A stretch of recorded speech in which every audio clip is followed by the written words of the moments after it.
broadcasting from the spooky South Coast and around the world on Midnight FM. This is Midnight Society. I am your host, Tim Weisburg. Whether it is the brightest of day or the darkest of night, wherever you may be, it's time to hunker down for the next 3 hours as we enter into a world of wonder and weird that you won't hear anywhere else. And tonight, we're going to be talking about out-of-body travel and into the mystical realms with our guest, Marilynn Hughes.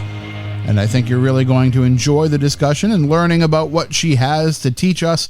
And we'll have the usual methods of communication. Don't travel out of your body to come here to ask me, give me a question to ask on the program.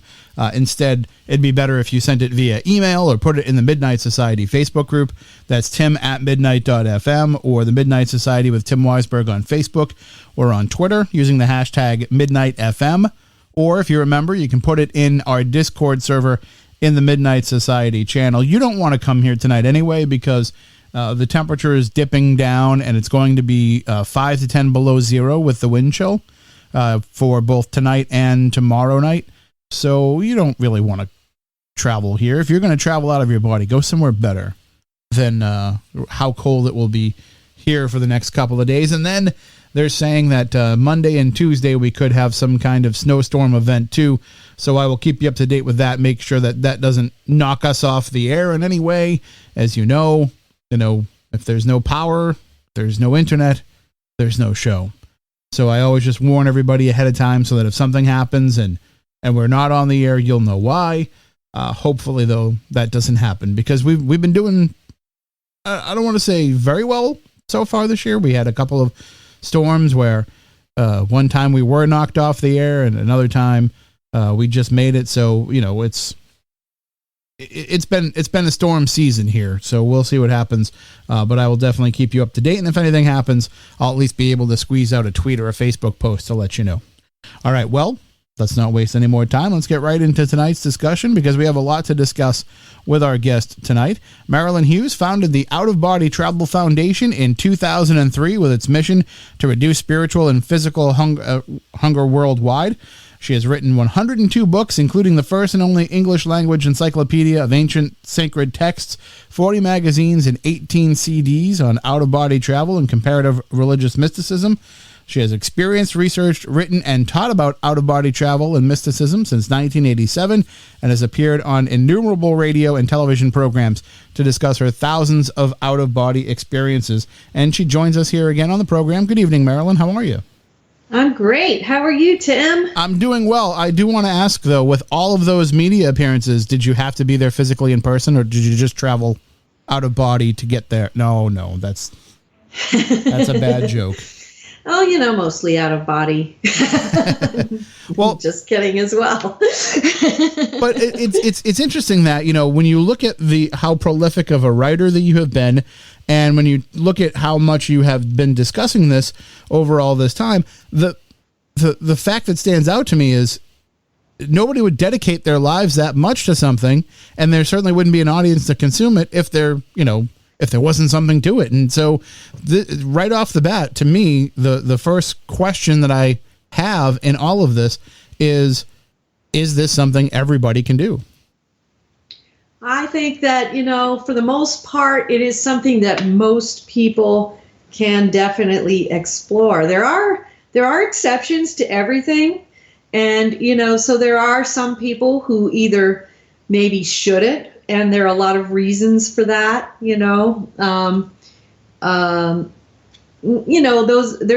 that's just some remote exceptions, for people who have had experience either with exorcisms or serious spiritual warfare, where for their own personal protection, they shouldn't do it. But that's rare. That's more of a rarity. There are some people who are less likely to experience, but for the most part, most people can explore this. And I have seen that most people, when they are in the proper frame of mind and are utilizing the proper tools and receiving, the proper instruction, do do find their way around to these experiences, and it's not that difficult for them to do so. I think the biggest obstacle probably is just a little bit of patience with the experience and the process to get there, because it doesn't happen as quickly as most people would like it to, you know? Sure. But it is something that actually, you know, absolutely can be cultivated, and with a little patience and a little bit of cultivation, absolutely does unfold within most souls who do seek it out. You know what I mean? Right. So then, well, let's talk about the kind of person that might seek it out. Who comes to you and says, you know, Marilynn, I would like to learn how to travel out of my body? Well, you know, the typical person that comes to me is someone who is really on fire for wanting to understand the meaning of their existence here in this realm. Why are they here? They want to really understand and know God. They want to find out their purpose in this life. It's kind of the old adage, you know, that the masters spoke of, which is, you know, that when you seek God with the same fervor that you seek the air that you breathe, then you'll find him. And that's what I see is, you know, that kind of hunger for understanding the spirit, understanding the journey. And when people often, you know, reach out to me, that's where they are often at. And I do think that that is a vital element of what leads people to the spiritual, the real, you know, authentic spiritual experience. Well, and people that are looking for that, usually, you know, in my conversations with them, it's a combination, really, of sometimes that they have something missing that they're looking to kind of fill, but then some people have a sense of purpose, of a destiny that they're not living up to. So you know, it can be something that people, I would assume, look for fulfillment, but also they look for it as a way to transcend. Well, absolutely, there is an aspect of this which is intrinsically tied to our individual destinies and fates.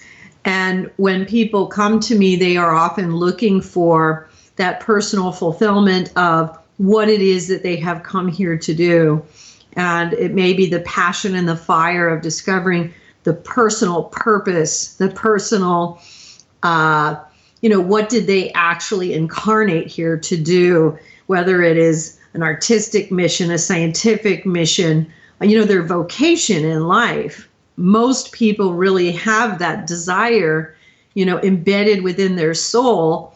And, you know, ironically, out-of-body travel is uniquely crafted as a tool to help us to discover that for each of us individually, because it does have this element that allows us to explore the realms where we can actually be taken directly into the places that will show us exactly what it is that we did intend to do in those areas of our current life, along with a lot of other things that are related to, you know, the other parts of what we intended to do in this lifetime as well. So, you know, out-of-body travel has this this real golden thread, so to speak, you know, which, you know, leads us very clearly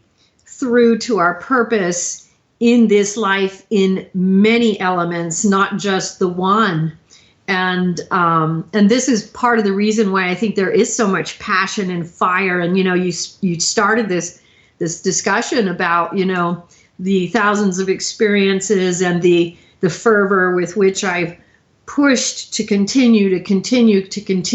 And this is that golden thread, because there is this purpose behind it that is so deeply embedded within my own soul, but this transcends beyond me into all of human life. And that is what I think people are reaching for. And this is what, we hope to share, with other people who wish to partake of the same tool, which is out-of-body travel. But in its expression, out-of-body travel is going to give a different gift to every soul, because we all have a different vocation, a different mission, a different purpose that it will reveal to us. Well, throughout the course of the discussion, we're certainly going to get into the what and the how of out-of-body travel. But the question that I want to ask, initially here is the why. Sure. Why would someone do it, and why are we able to do it?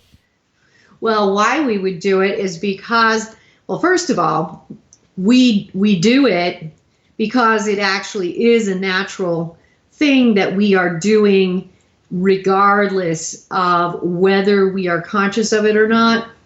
It is a natural thing that occurs in the natural sleep state of the human soul. A lot of human beings are unconscious of the fact that this is occurring in certain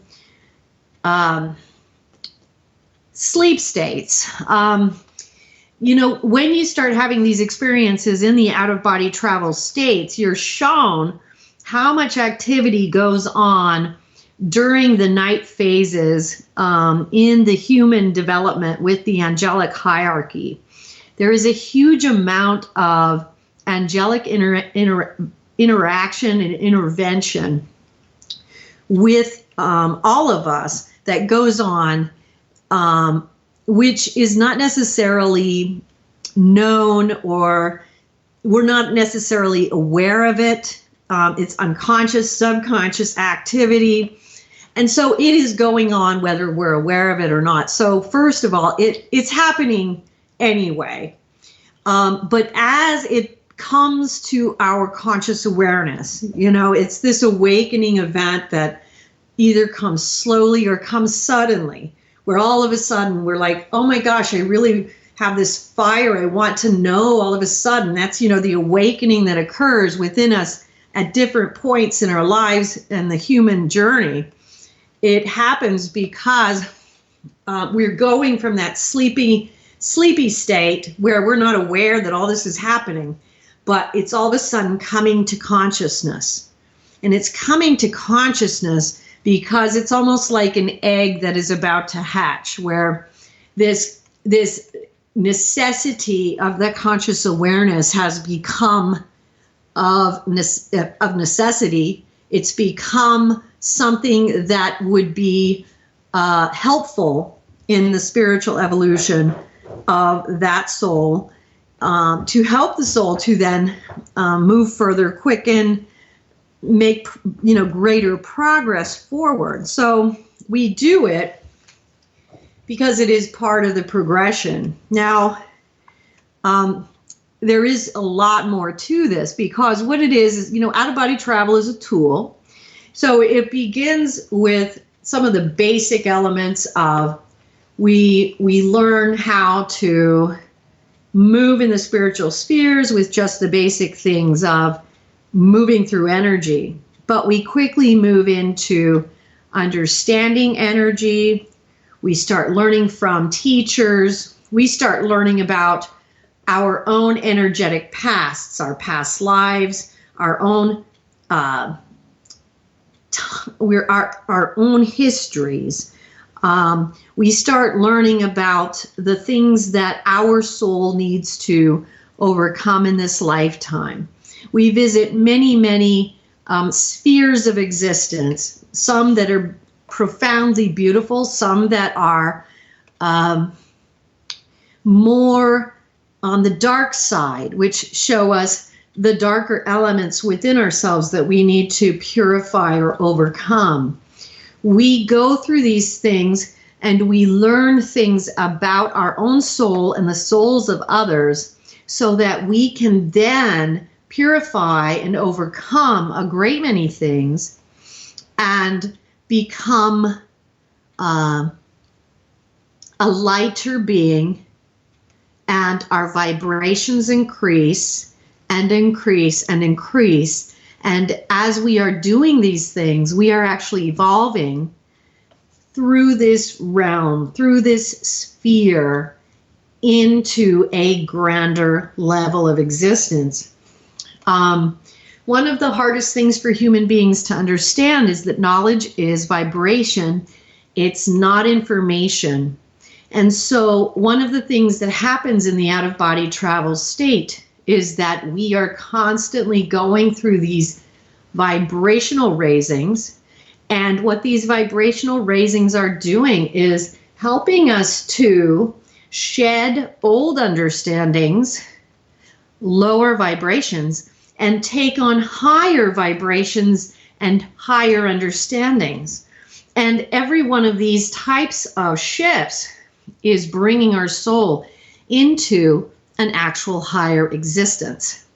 And each one of these vibrational raisings, it's like our soul is taking another step on the stairway from earth to heaven. And every time we take one of those steps, we are vibrationally moving towards this higher and higher evolution. In the book called The Lord of the Redemption, which is one that I just released, we enter into what I call the tachyon field of existence, which is actually where energy and existence and life enters into life that exists in a field beyond the speed of light. And we are moving towards that. And this is where the great masters reside beyond the earthly existence. So this is one of the fields that exists beyond what we know as existence on earth. So when you think of some of the great masters who have resided upon this earth and who have been able to transcend this realm, let's think of people like Rumi, the great Sufi mystic poet, or some of the great Sikh masters.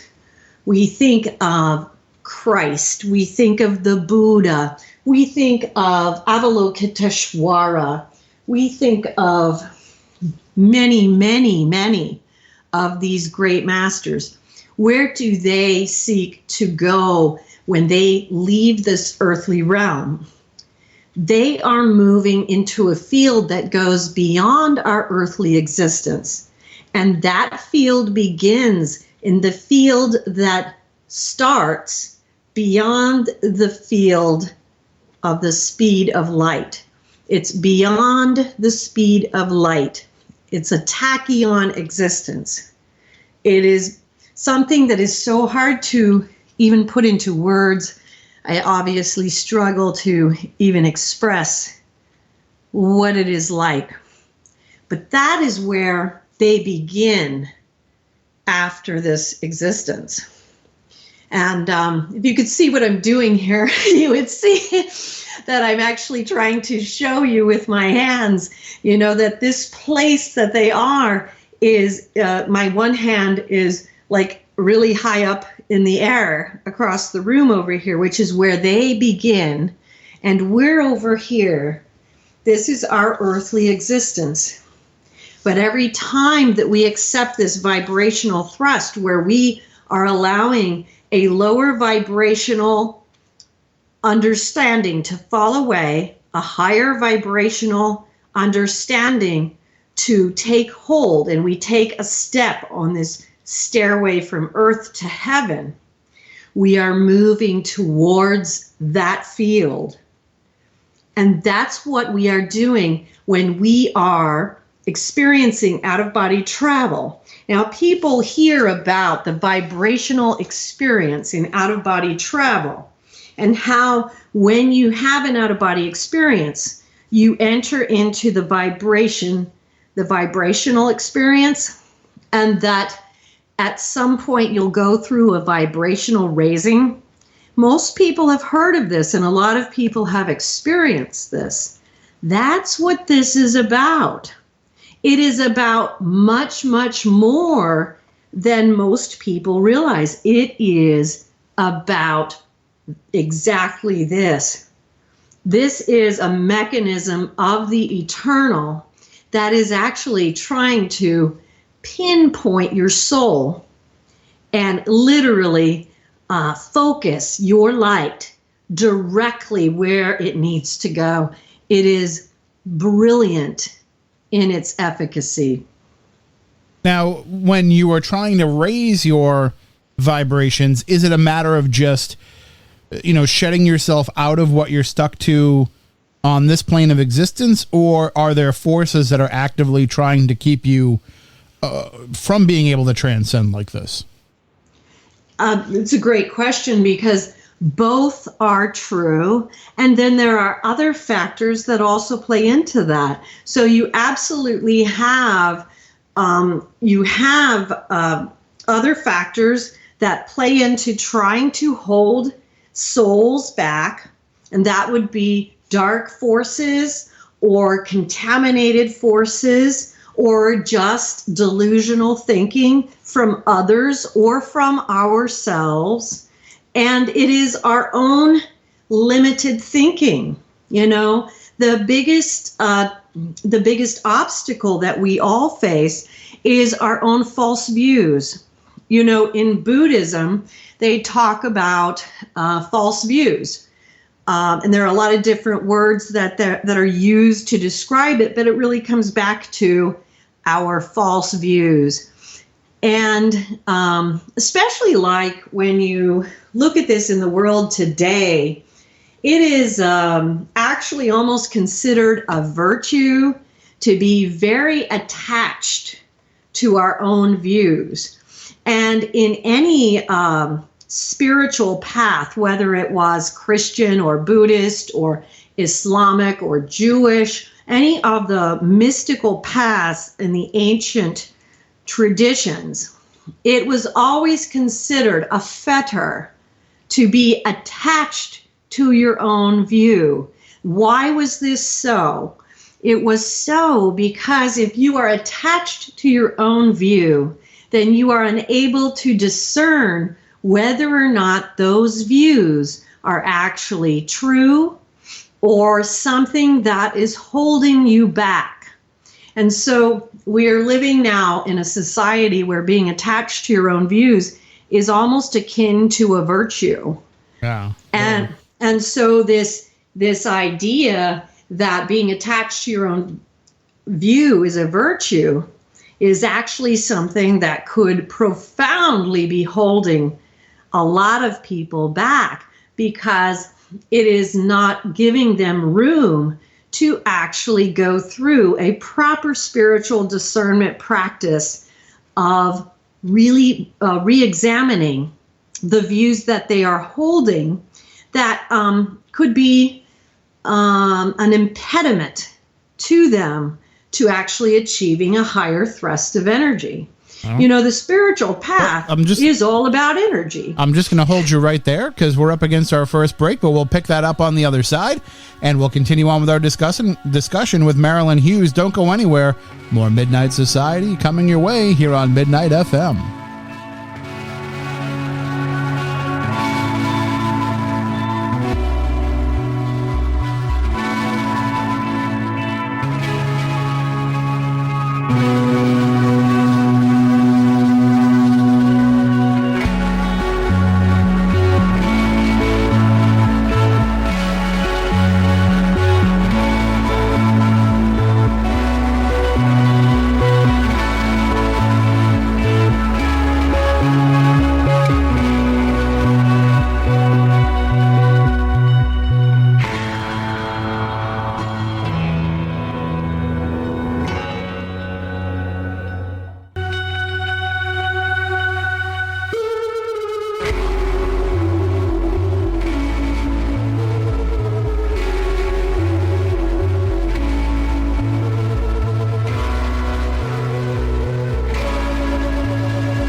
listening to Midnight Society with Tim Weisberg on Midnight FM.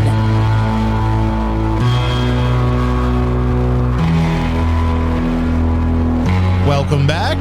Tonight we are talking with Marilynn Hughes about out-of-body travel. And Marilynn, before the break, you were saying that this all boils down to energy.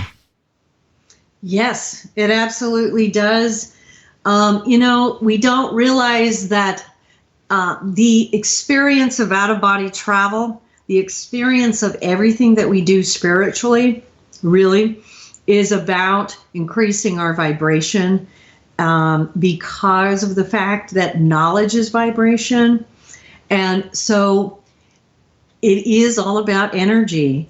And, it's interesting that we don't take this a little bit further. When we look at even like the annals of, near-death experiences, out-of-body experiences, and we see, that what happens, one of the things that happens in these experiences is people enter into this mysterious understanding of God's mysteries. And what happens is they are brought into the energy of understanding these things just instantly. And then when they return, they remember having had that. They remember having been there. They can't just magically retain all that information, but they remember that for that moment it was there. And what happened was they were taken into knowledge energetically. So for a moment, they were brought to heaven, and they brought that little piece of it back to earth. Every time that we enter into the out-of-body travel state, we bring a little bit of heaven back to earth. And so that's what we're doing. We're bringing back a little bit of that energy back to earth.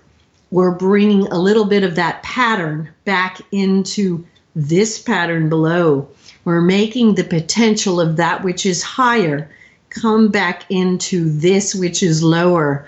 This is how we actually energize and make possible evolution within this realm, and that same very evolution within each and every one of us. And that's what we have to understand. So, out-of-body travel, what are we doing? Why are we doing it? It's for evolution, and evolution comes about energetically, vibrationally. And so when you can get to that level, I'm sure it's different for everybody, but how do you know when you have reached the level where you can travel out of your body? Oh, you'll know when you're doing it. It's one of those things where when it's happening to you, you can't deny that it's happening. It's one of those things where it's an undeniable experience when it's happening. What you will find is that the out-of-body travel experience reveals itself over time. Now, some people will have fully conscious out-of-body experiences where they will have these experiences with the full vibrational experience, the separation from the body, and all of those things. But there will be other people who will start out where they'll have like profound spiritual dreams. And they may not remember like the vibrational part or the separation from form. And these are just as significant. It's just that different people will have a different manifestation of the experience. It's still a different experience. It's not a fully conscious out-of-body experience.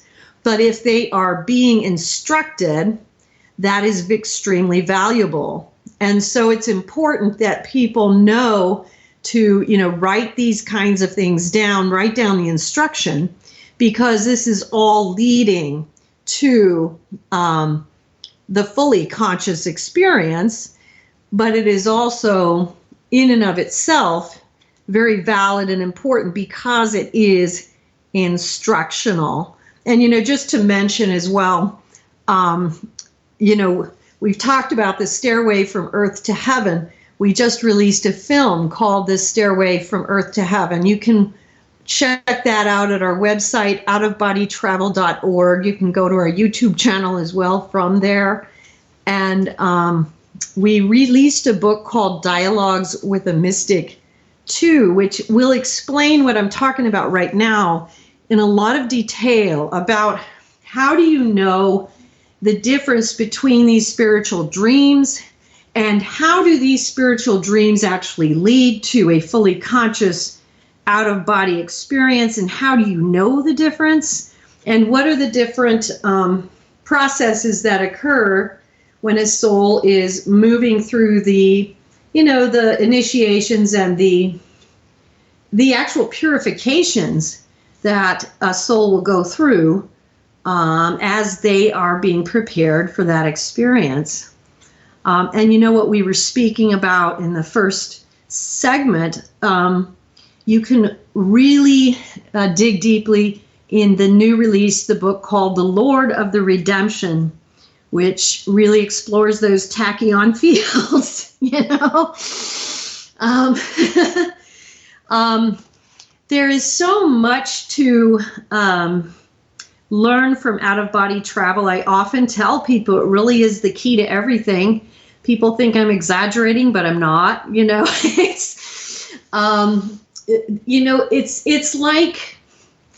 It's like a window. If you really just want to know what is the underlying reality of everything that we experience in this realm, what is the underlying spiritual reality? What does everything mean in a mystical sense in this world, in the mystical world? What is it that is really going on from the eyes of God in this world? And that is what out-of-body travel provides us with. We are looking in this world from literally one dimension, at best 2 or 3. And when you start experiencing out-of-body travel, you are literally adding an infinite number of dimensions from which to view reality. And it completely alters how you understand existence. It changes everything. And, and so this is part of the reason why it's so important to open the eyes. You know what I mean? Right. Well, go ahead. I'm sorry. I was going to say, it seems like that, achieving this, it's not just about the ability to be able to travel out of the body. I'm sure that's part of it too, but it's not just that. It's all of the other things that can happen when you achieve that level of consciousness, that it's, that's just kind of one benefit of getting to that point. It really is. That is what you just said is so important. It's not at all about achieving the ability. The ability is like going to the hardware store and buying a hammer. Out-of-body travel is like buying a hammer. It's a hammer, but the hammer is the tool that you need in order to get to the truth. So out-of-body travel is a tool to get to the truth. And so it's a tool that we use to get to the truth. It's not the truth itself.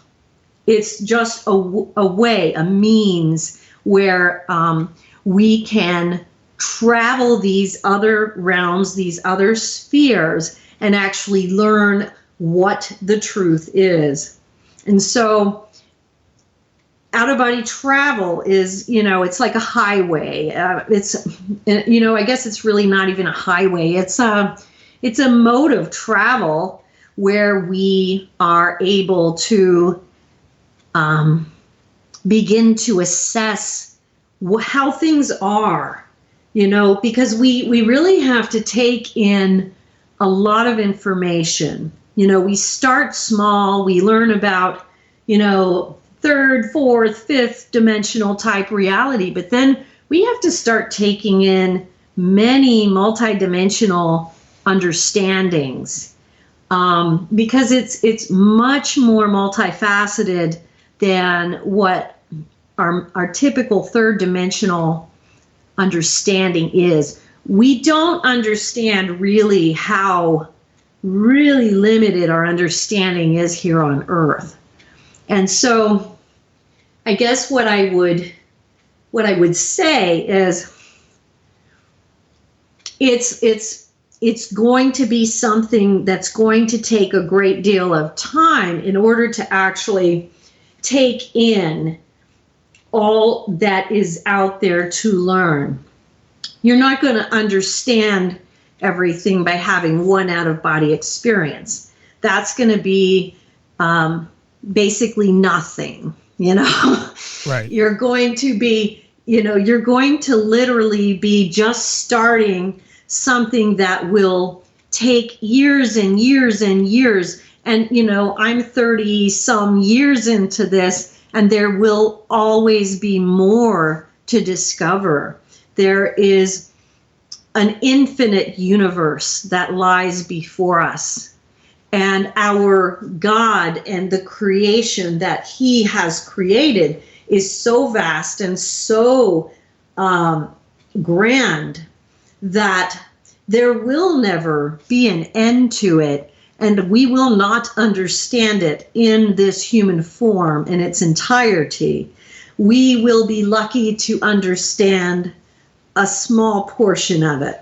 And the small portion that we will understand will be a great deal more than what is the accepted consensus reality of a third dimensional human being.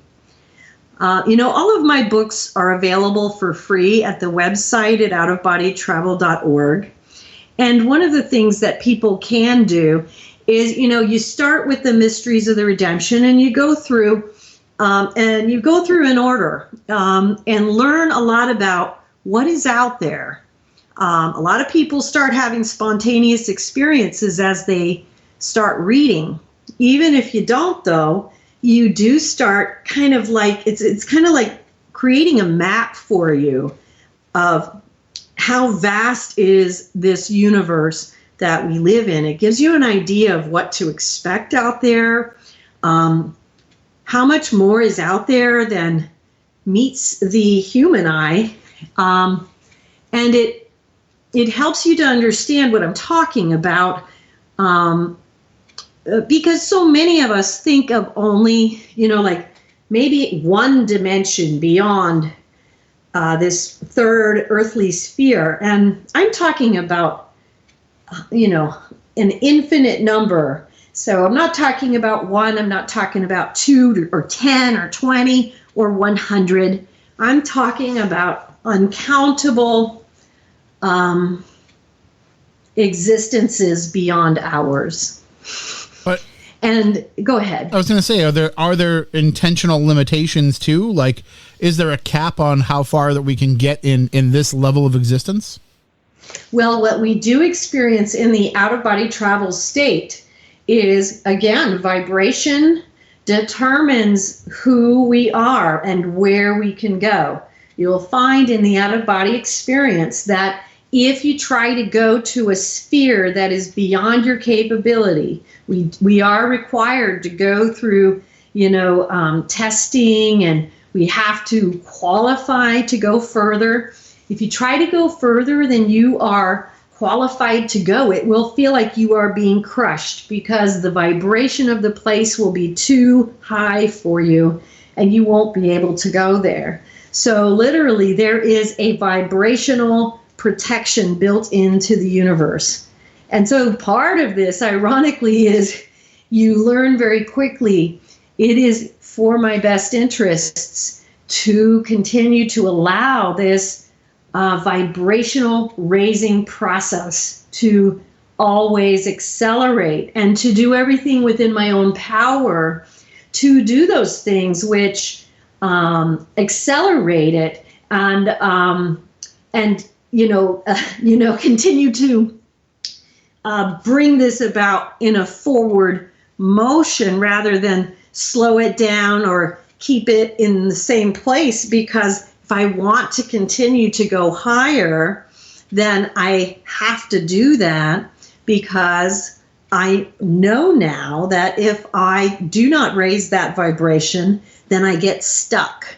I cannot go higher. And you do find in the out-of-body travel journeying that you are like very much on fire, that, oh my gosh, I want to go there.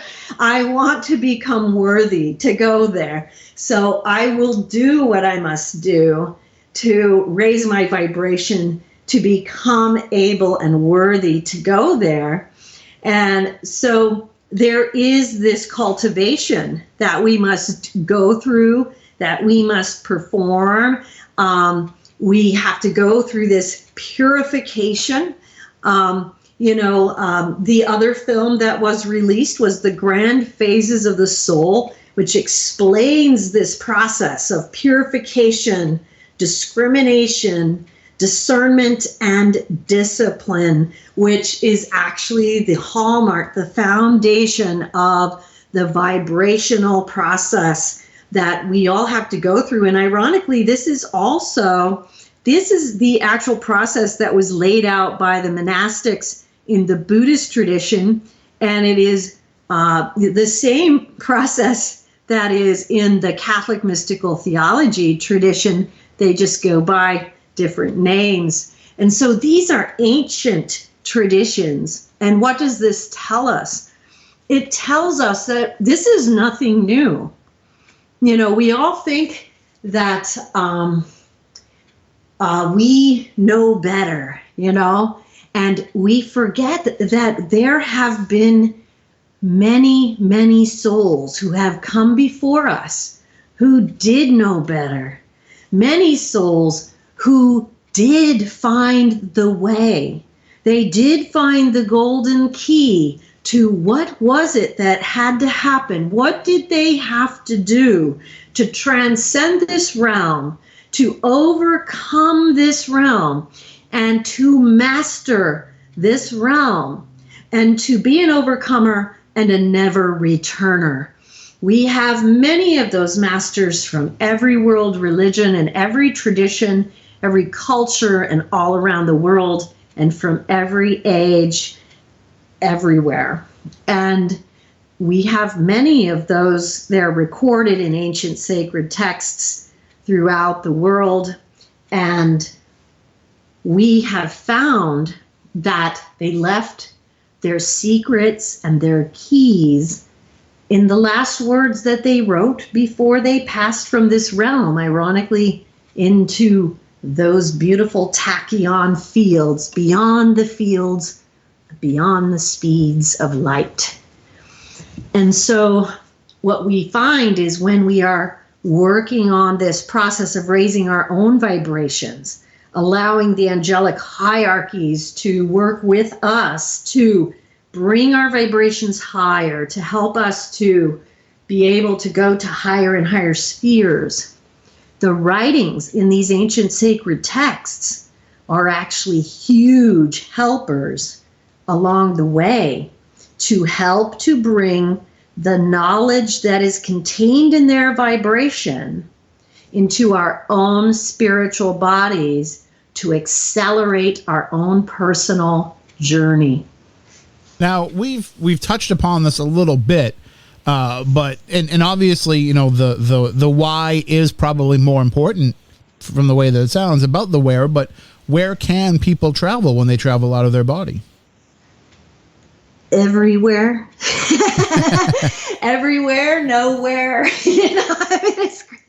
But what happens in the out-of-body travel space, you can travel to the most basic of places is, in the earthly sphere. The third realm around the earth would be the astral plane, which is the place I think is the most unnecessary and not useful. You can travel beyond the astral plane and enter into fourth and fifth realm areas where you can begin purification processes. You'll meet a lot of guides and you'll meet a lot of spiritual teachers there. And this is where you can begin to receive some teachings in various disciplines like oneness, discernment, You learn a lot about wandering spirits, lost souls, things like this. You're going to just learn about a lot of things. You have to go through your own past lives. So that's one of the things you will do if you enter into a purification process. You'll travel into your own past lives. You can travel into beautiful crystal cities in the sky, beautiful temples. You will travel into various periods in earthly time. So you can go to amazing periods in history. Sometimes it'll be a lot of times it's relevant to your own soul's past. So in my case, I had some beautiful journeys to ancient Egypt and to ancient times with the Native Americans.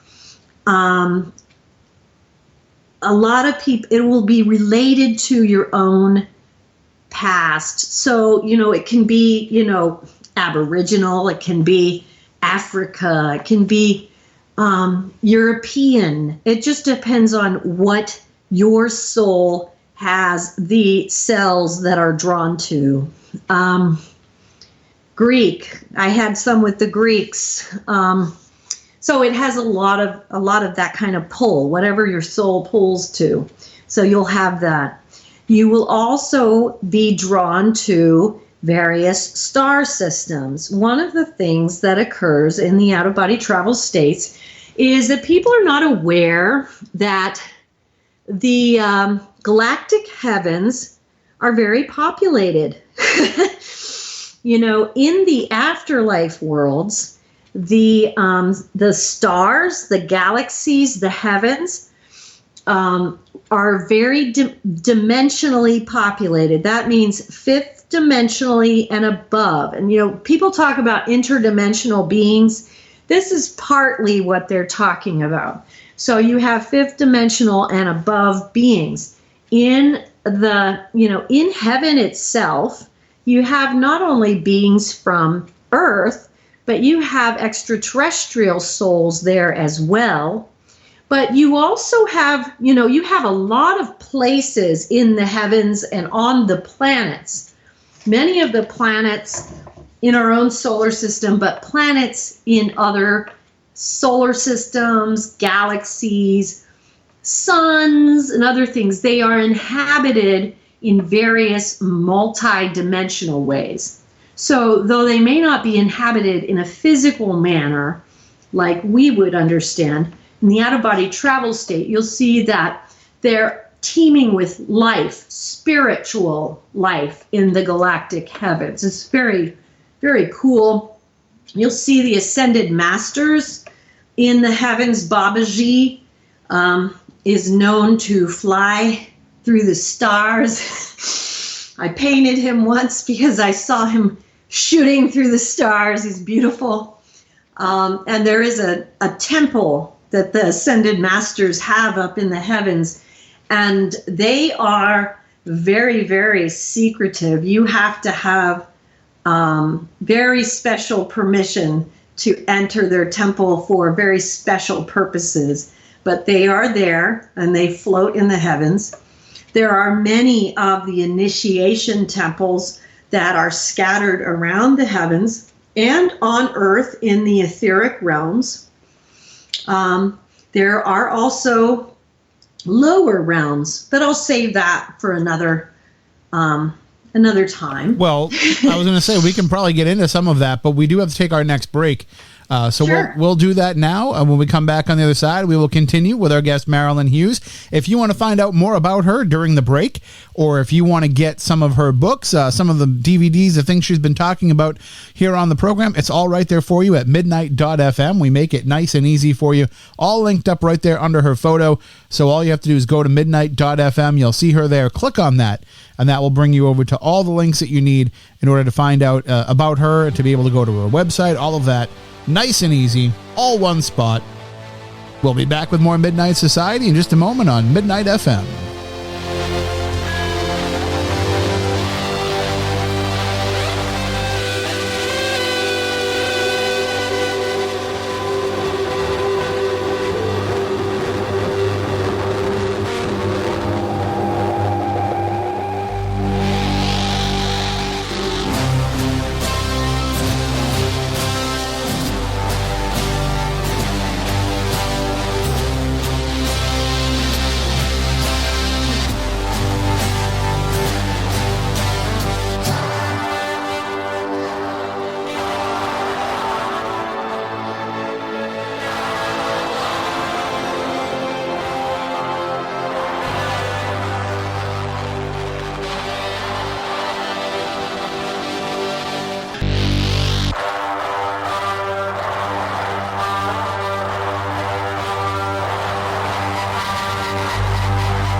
You're listening to Midnight Society with Tim Weisberg on Midnight FM.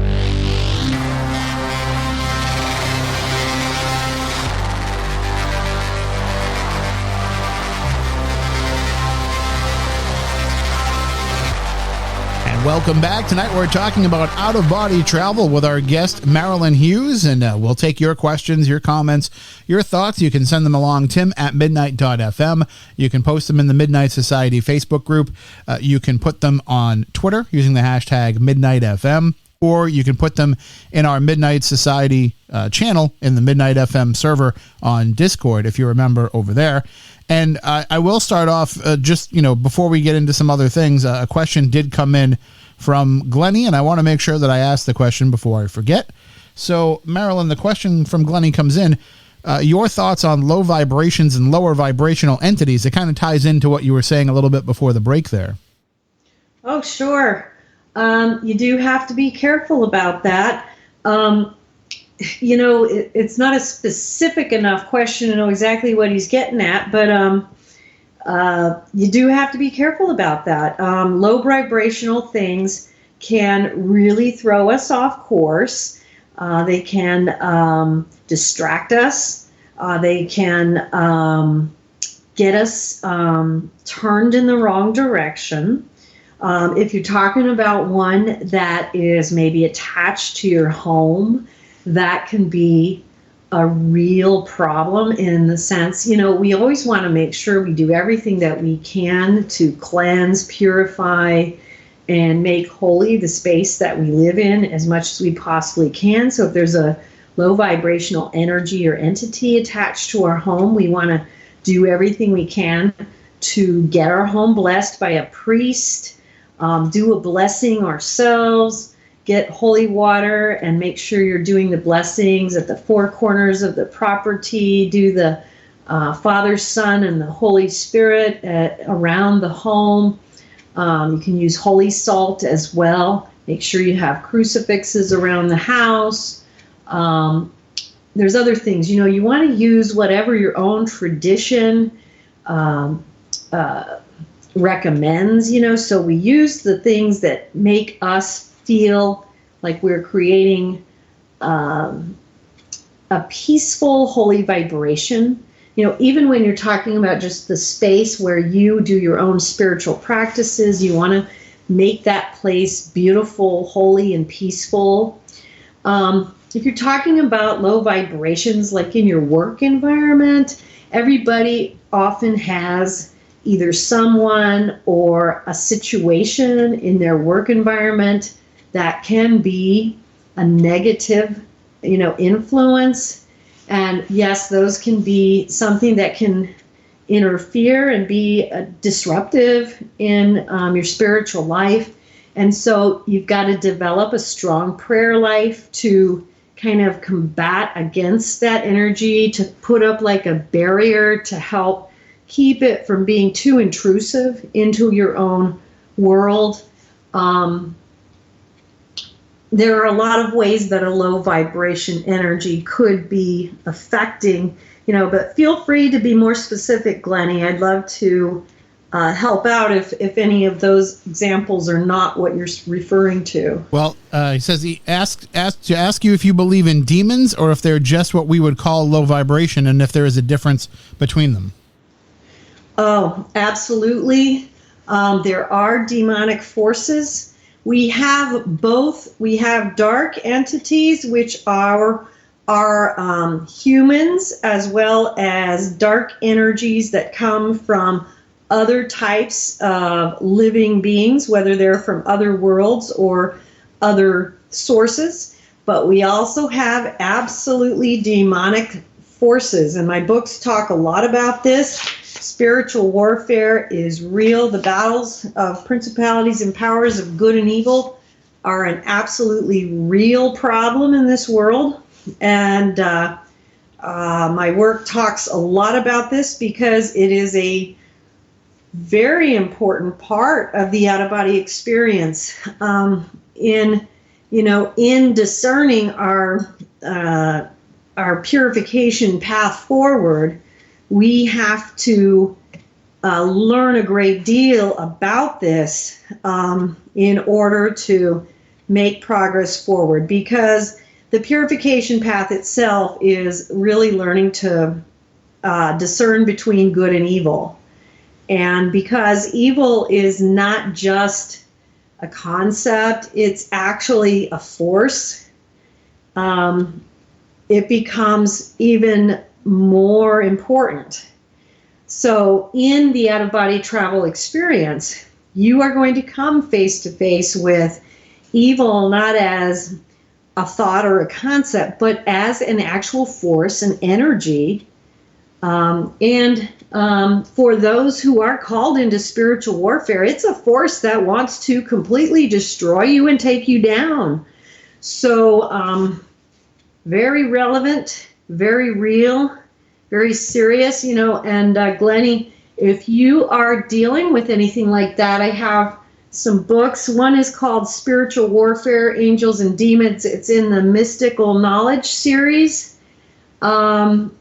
There are a lot of books you can take a look at on my site that will give you a lot of information about spiritual warfare. We have a film called The Road to Armageddon, a spiritual documentary featuring my work, and you'll learn a lot about that in that film. But all the films actually will cover that as well. So feel free to also continue to tell me more, and I'll be happy to continue to expand on it in relation to what's happening with you. Well, I mean, it does seem, though, that like in regular everyday life, it seems like we're constantly in a battle of good versus evil. We absolutely are. The mortal realms, which is the third and fourth realm, which is where we live, is the worlds where the battles between good and evil reign. And this is where souls are dealing with the purification of the good and evil within themselves and outside of themselves. And so it is actually the work of our souls to do this work of purification between good and evil within themselves and also outside of themselves. And so ironically, this is actually why we're here. This is actually why we incarnate into a mortal world. It is for this very process. We are to root out that which is dark within ourselves and to attain to more and more light. But in order to do that, we actually have to go through this very intrusive self-examination and root out false views and beliefs that are actually dark, which we do not recognize and do not see, in order to move further and further towards the light. But it is a very uncomfortable process because we are all habitual creatures. And part of the reason we are engaged in this cyclic and circular cycle of reincarnation is because it's comfortable. So we are very comfortable with the habitual beliefs that we have currently, that we have also held for many, many lifetimes. And so if we are going to be challenged to break the cycle of beliefs that we have held on to for eons, perhaps, imagine how hard that is to do. Imagine how hard that is to literally root out something from within your soul that you have held to be true for most of its existence, and how hard it would be to do that without the grace of God coming in and showing your soul where that might lie. And so out-of-body travel is the means by which that is done. It is through the mechanism of out-of-body travel that the soul is given the window, wherein the soul through out-of-body travel is taken into this area within himself. And the soul can see through energetic truth where he is perhaps mistaken, and he sees and he feels the error, and it's unmistakable. He can't deny it in that moment because he's feeling it like you would feel it if you were going through a life review in a near-death experience. You're feeling it. You get it. There's no denying that truth. And then you come back, and then you have to make that gut-wrenching decision of, am I going to root this out then? And again, this is just one step. And then you have to keep going forward, which will require more rooting out. It's a difficult process. It's not easy. It's very hard. Well, I want to get into some differentiation here. Talking about out-of-body travel, I want to talk about that as opposed to astral travel and opposed to even, near-death experiences that people report. Are there are there differences between these things? I would assume that there must be. Well, if you go in like between out-of-body travel and astral travel, the primary difference is kind of just a difference in term, in that astral travel specifically is speaking of astral travel. They're talking about traveling in the astral realm. The astral realm is the fourth realm, which surrounds the third realm, the one realm traveling around the earth. And so specifically that would be traveling in the fourth realm. Out-of-body travel would be traveling in the fourth realm and any other realm. So it would be multidimensionally. It would be any realm, fourth, fifth, sixth, seventh, any realm in the heavens, hells, purgatories, anywhere, infinite number of realms. But that's kind of, more of a, most people think they're the same thing. And so to most people it is, the meaning is not that important because but that would be just a term, simple misunderstanding that people might have about it. Near-death experiences are, they happen when people are close to death. What makes them unique is that people are close to death when they happen, But what happens too is that when people have near-death experiences, they often have some similar occurrences, you have life reviews, you have this unconditional love of God that people experience, you have many people experience the, being bathed in this mystery, the mysteries of God being known to them for a time. Many of them meet their family members and experience that. In out-of-body travel, people will often have a lot of those experiences as well, maybe not all in the same experience. They might happen in different experiences. And so they might be scattered about. But you can have a lot of these experiences in out-of-body travel. What makes that interesting?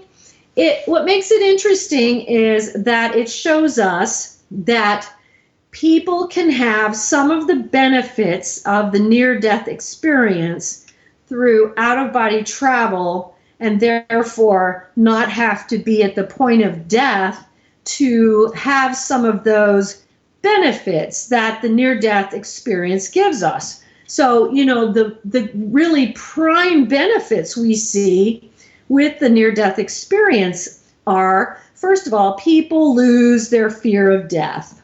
And that's a beautiful, beautiful gift. People also experience the profound love of God. That's huge. People also experience that with out-of-body travel. People go through that life review. People can experience that also with out-of-body travel. That's part of this purification journey. And you see in near-death experiences, what shows the efficacy of this is that people come back and their lives change as a result of it. That's what we want to see in out-of-body experience as well, that people are moved by the changes and what they are shown to change their lives in a way that is life-giving to them and to their loved ones and to others. Another thing as well is there is this uniting between deceased loved ones and the out-of-body traveler and the near-death experiencer. That happens in both experiences, and that is a really good and very efficacious experience as well, because what happens is a certain bond is kind of created wherein this mutual helping that is going on between the deceased relatives and the living relatives becomes conscious. And so the relationship between the living and the dead becomes conscious again. And that is a very beautiful thing that can happen with out-of-body travel. Then you also have, of course, the knowledge of God that comes upon souls. And this is really important vibrationally. And so I don't really probably need to say a lot about that because I've said a lot about that already. But that happens with both the near-death and the out-of-body travel experience. But it's really an important thing to happen because of the vibrational part of it. Because that's that's how, knowledge is vibration. And that's partly how God is helping us to actually evolve. And I want to talk a little bit about the modality of this travel. That what is actually happening in the sense of travel? How is it taking place when you want to go to these places? What's the process of getting there? Is it an instantaneous transportation from not transportation? What's the word I'm looking for? But like it's instantaneous at where you want to go, you go to, or you actually physically, well, not physically either. I want to just keep talking myself in circles here. Do you actually have to go on a journey to get to the place, or can you just kind of pop yourself into where it is that you want to be? Generally, once you think it, you're there. And, a lot of the travels that you have, when you are allowing your journey to be guided and directed by your guardian angels and by God, so to speak, you will just be where you are intended to be. So you will not be, you're not directing it. Someone else is, you know what I mean? There are times like, I mentioned like the time that I was flying through the galactic heavens and I was watching Babaji flying through the heavens. And there were times when I had this beautiful white-winged horse. His name was Saint Harmony Crystal Fire, and he would wait outside for me, and I would get on his back, and he would fly me through the heavens. And there were many times I did have the experience of flight and traveling, but it was for the sake of flight and traveling because it was just so wonderful to experience those things. But generally, when you need to be somewhere, you think it and you're there. But there is a purpose at times of just enjoying the travel itself, and that does occur as well. So, I'm not really sure that I can explain that really. It's just one of those things you appreciate when it's allowed and given to you. You know what I mean? Yeah, no, absolutely. When we're talking about the ability to go to these places, what happens to us back here, because we're projecting our consciousness, what happens to the shell that is housing that consciousness back in this plane of existence? Well, generally, your body's just in a deep state of sleep. So you're going into a deeper state of consciousness, And so when I'm teaching people about going in, doing the practices and stuff, trying to get them to focus on the body going as deep as it can into a consciousness that allows them to go into this vibrational state, but your body is just going to be in a deep state of some level of sleep. I'm not really sure what that is. It's very possible it's just some type of REM sleep. That would probably be a good question for a scientist who studies what state people are in when this is happening. But you're in a state of sleep, basically. You know what I mean? Some kind of state of sleep. And then when you return, is there?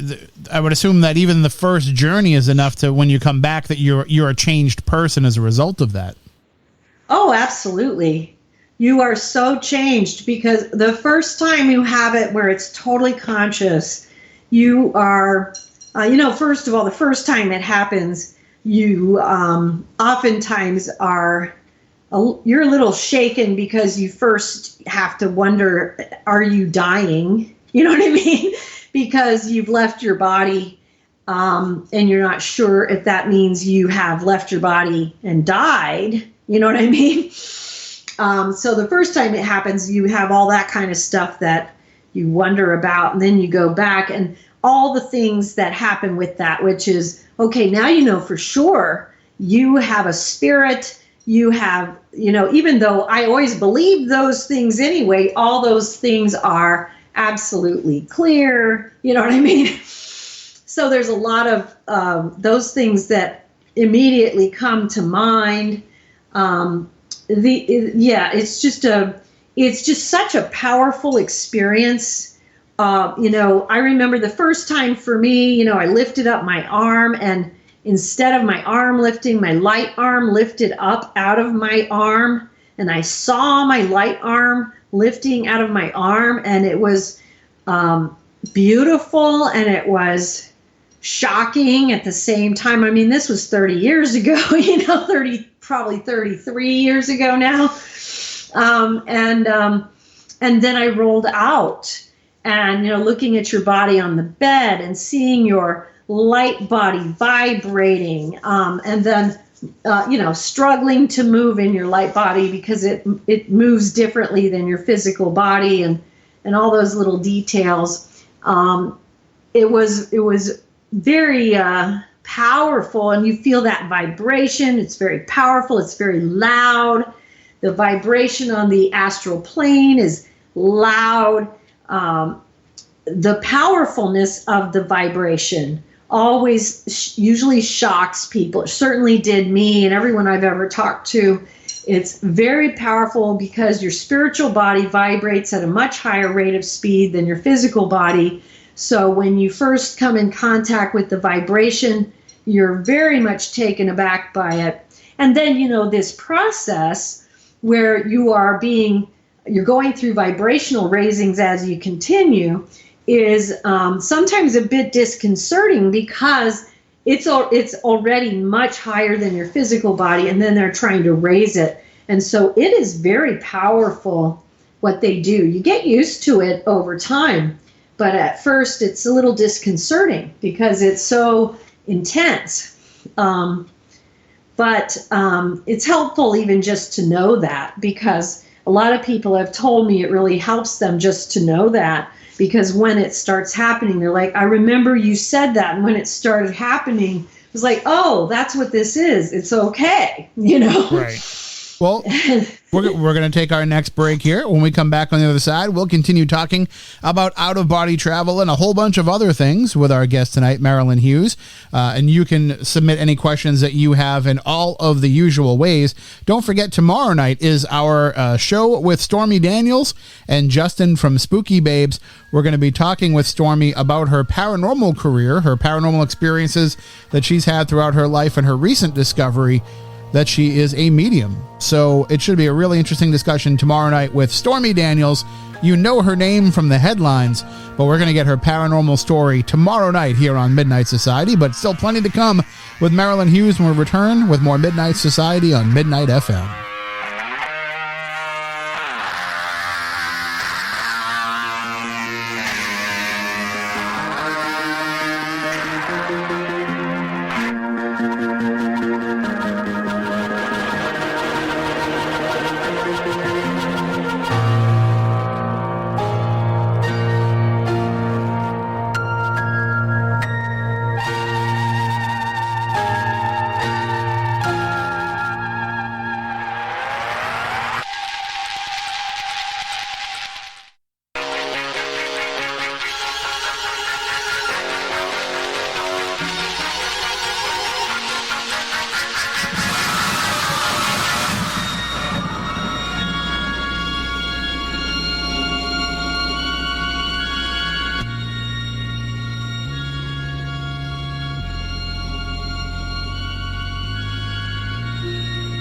You're listening to Midnight Society with Tim Weisberg on Midnight FM.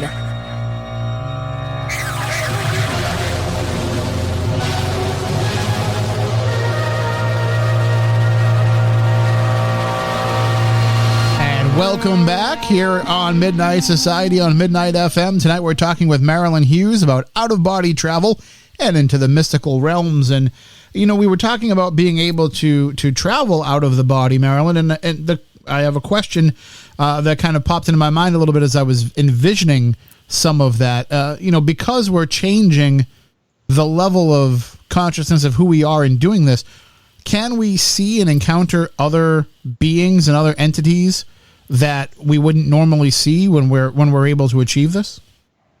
Oh, absolutely. Absolutely.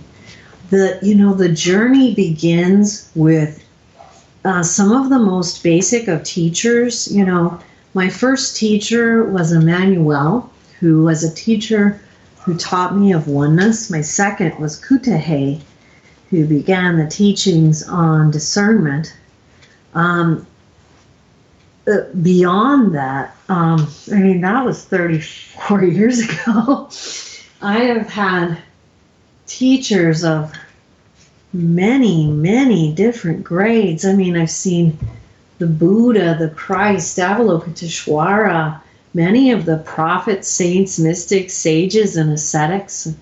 Spoken to Paramahamsa Yogananda, seen Merlin, spoken to ascetics and sages in the deserts, and met with extraterrestrials from other worlds who are sages of their civilizations. I've spoken to archaeologists from other worlds who translate ancient sacred texts from the galactic heavens that aren't even of this world. We meet beings of all different orders, angelic hierarchies, golden angels, cherubs, seraphim. We meet the angelic from every level, from the simplest of, meeting with angelic beings who come in the form of the human being, to the highest level of, from archangels like Saint Michael, Saint Gabriel, and above that, there is no limit to what we see in the outer body travel state. Metatron, who is the the archangel of the mysteries, the mystical teachings. And there are beings that exist in the mystical spheres that are not written of in any of the ancient sacred texts that we meet, of many, many different orders of beings. Just recently, the book we're speaking of tonight, one of the books is called The Lord of the Redemption, Hermetic Archtronics, the Saviors, and the Tachyon Teachings in Out-of-Body Travel. Just a few nights ago in the Tachyon fields, I met with an ancient man with white hair halfway down his back, with a beard that came down his front and a mustache, in the Tachyon fields, who sat in such an exalted state of meditative bliss and taught me about how to reside in these Tachyon fields. And in the book, The Lord of the Redemption, the book speaks of these saviors of the eons. We meet them. We learn about them. We study them and who they are, and we embody them. We bring them into this realm and this sphere, and we learn how it is that we do that.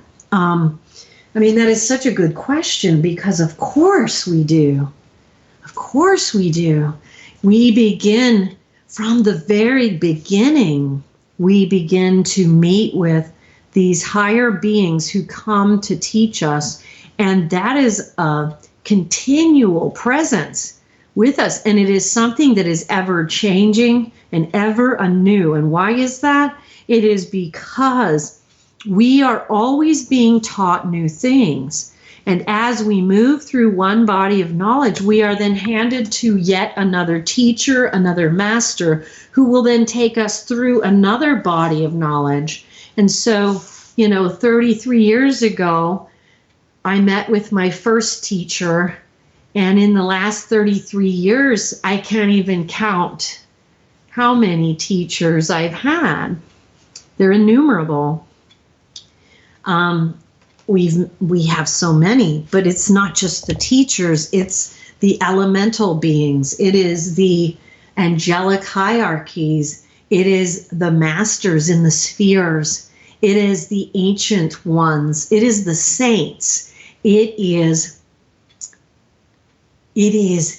the transcendental ones.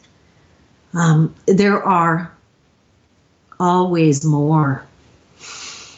So, and as you've gone along in this journey, and you've been able to, well, you know what? Let's even take it back. Let's take it back to how you started on this journey. How was it that you first discovered this ability to be able to travel out of your body? That's a good question. Excuse me. Well, it was kind of a twofold way that I discovered it. When I was 9 years old, I had a beautiful vision. It's detailed in The Mysteries of the Redemption, a treatise on out-of-body travel and mysticism in the beginning, right in the beginning there, where I just had my first out-of-body experience that was just, it was like like an Old Testament vision, honestly, where the clouds just opened up before me. A marble staircase stood before me, and up at the top was the thrones, 2 thrones, and in them who I perceived to be God and Jesus Christ. On the sides of the steps, all the way from the bottom to the top, were angels. And I was going up the steps, and it was a very extensive vision, but basically the important information for this purpose right now was that I was told that I had a purpose with this, that would come back to me later, that I would have to fulfill. And it would be difficult, but I would do it.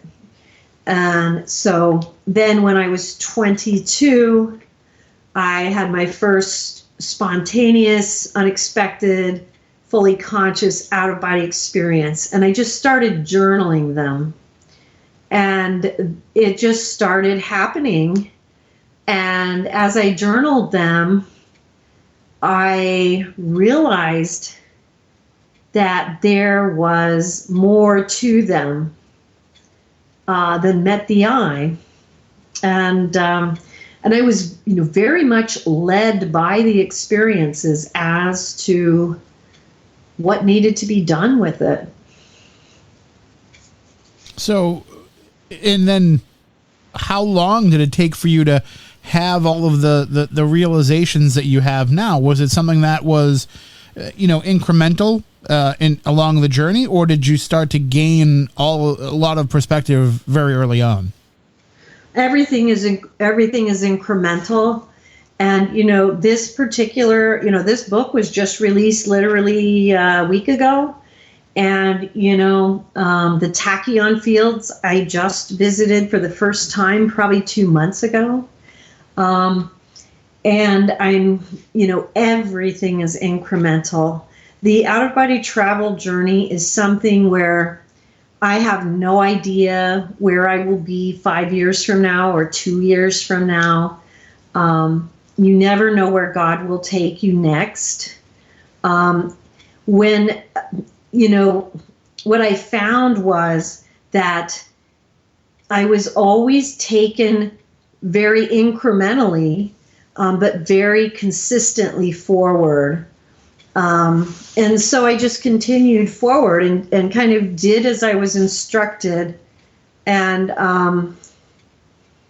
that bode well for me, and was a good method, because there was a lot of teaching that I needed to take in. There was a lot of purification that I had to undergo. I had a lot of work to do, a lot of false views, a lot of things to root out of myself, and so I would never say that I'm ever there. I'm not there now. I will always be a work in progress. It's, the thing that you find if you're truly on a spiritual path, the one thing you definitely always realize is you are humbled before the greatness of God. And you always see that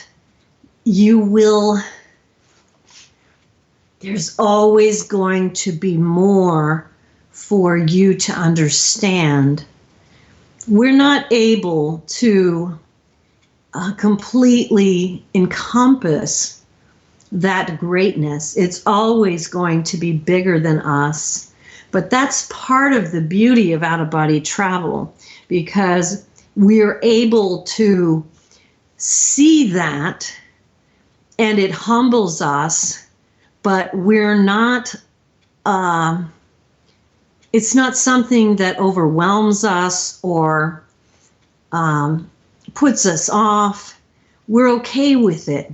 It's okay that we realize this, that, God or universal being or all that is just so much greater than we can comprehend. We're okay with it.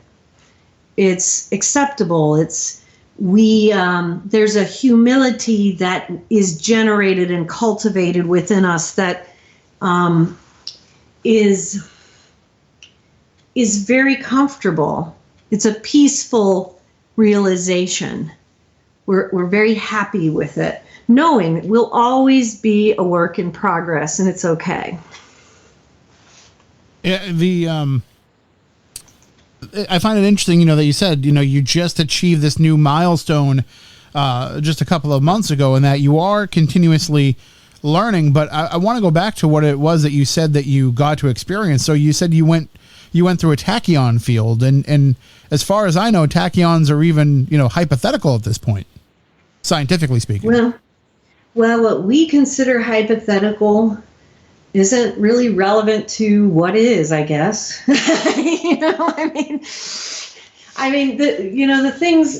things of the spirit are always going to be different than what the things of the physical world. That's just always been the case, So, well, I'm sorry. Go ahead. I was going to say let's talk a little bit though about what you experienced and being able, sure, and maybe explain to people exactly what a tachyon is if they, if they're not if they're not up on their in our sense, what is hypothetical science, but what you have seen. Well, and I can only explain it from, this very different experience of it because I'm not a scientist. Sure. But, a tachyon, according to science, is, particles that move beyond the speed of light. And one way to probably explain this, and this would be, again, just with the disclaimer, I'm not a scientist, I'm a mystic, so I can explain this from that standpoint. But in the physical world, this is a hypothetical particle.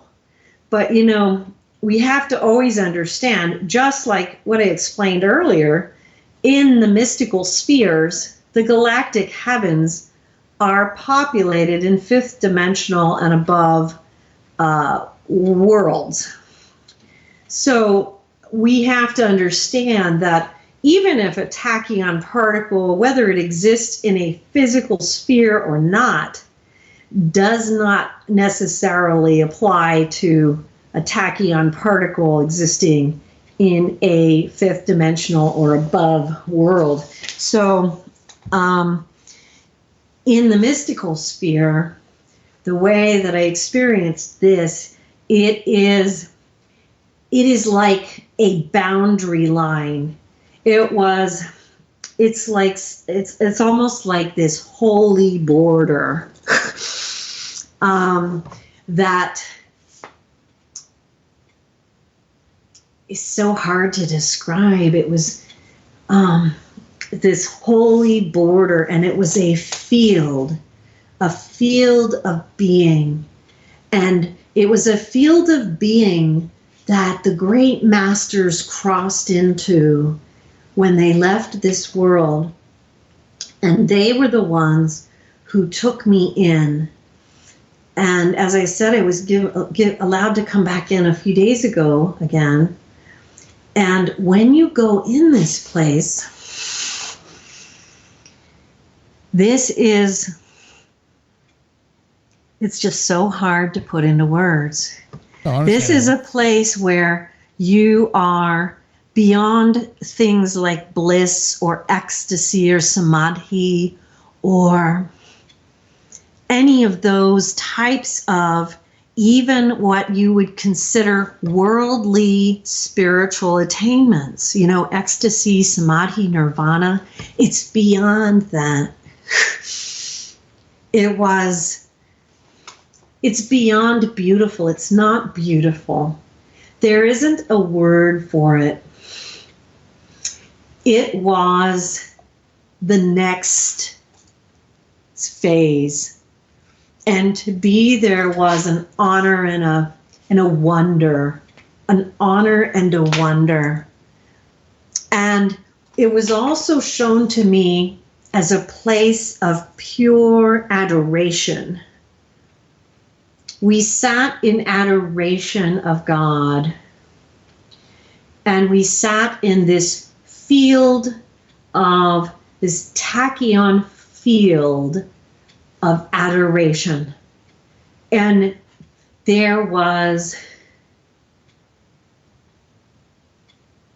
we were just in a state of complete and utter contentment. But honestly, there is no word that I can use that would really describe it. properly. And I apologize for that. No, it's fine. It's totally understandable. I mean, there's probably been a lot of instances that you've had like that where, you come back from these journeys, from these experiences and don't have the language to be able to convey what it was that you saw or felt in those moments. That's true. And, I think I'm getting to the point now where it is harder and harder because I am going into these places beyond language more and more. And these are places where their silence is really the only way, you know what I mean? Silence is the only proper thing. And really, honestly, there is I don't know that there is a word in our language for it. And maybe at some point I'll find one, but but there are some places that we can go in the out-of-body state that do not have a correlation to any type of experience that we have on Earth. And there are no earthly words or experiences that we really can compare it to. And they are just so high and so very holy. I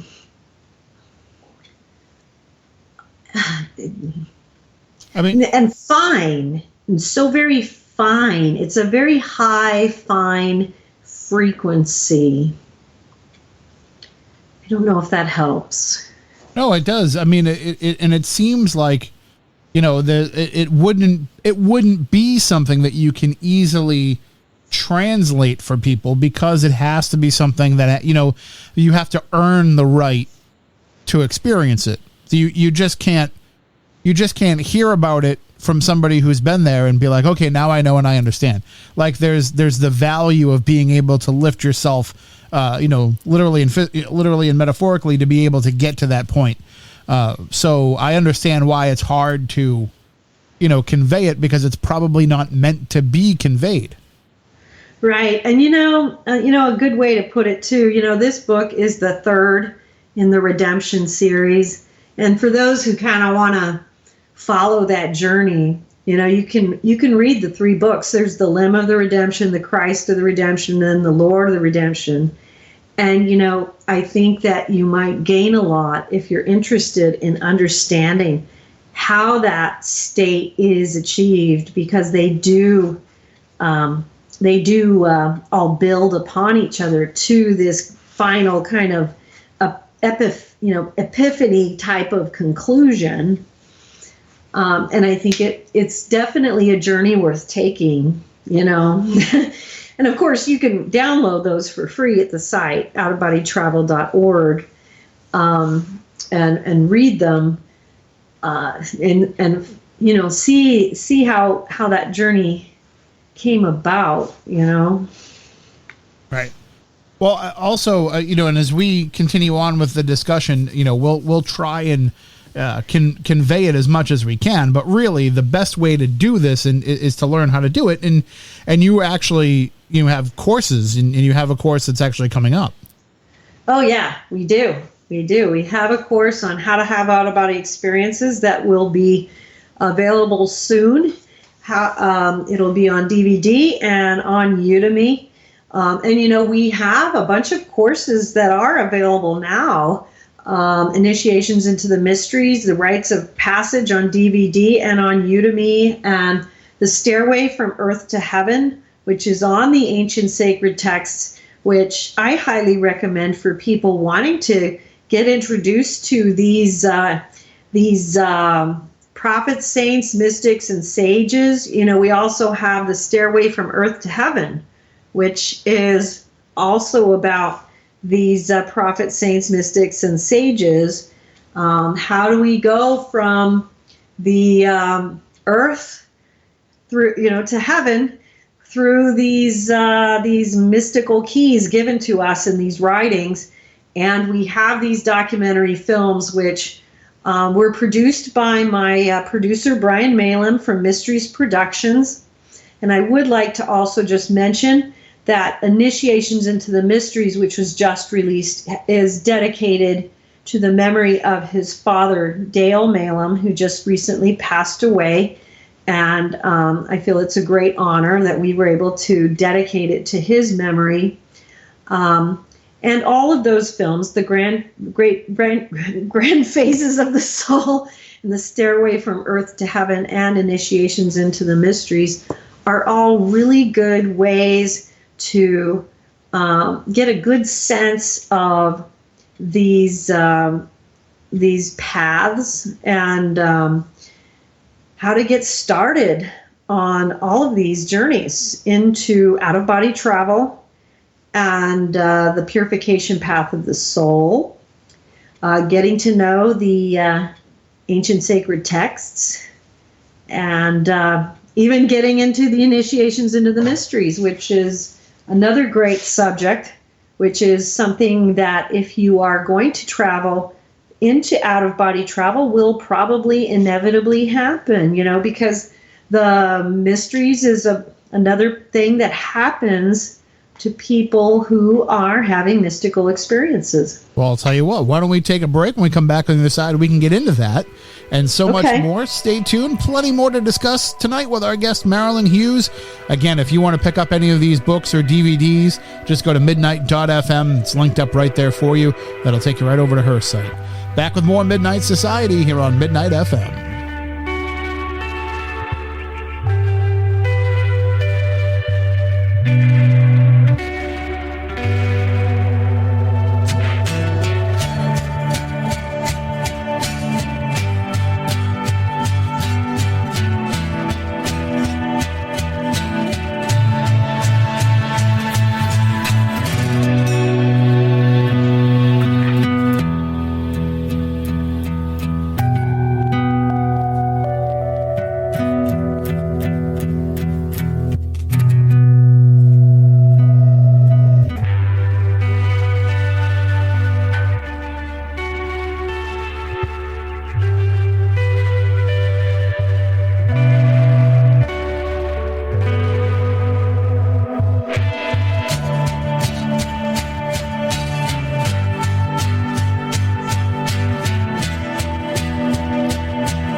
Listening to Midnight Society with Tim Weisberg on Midnight FM.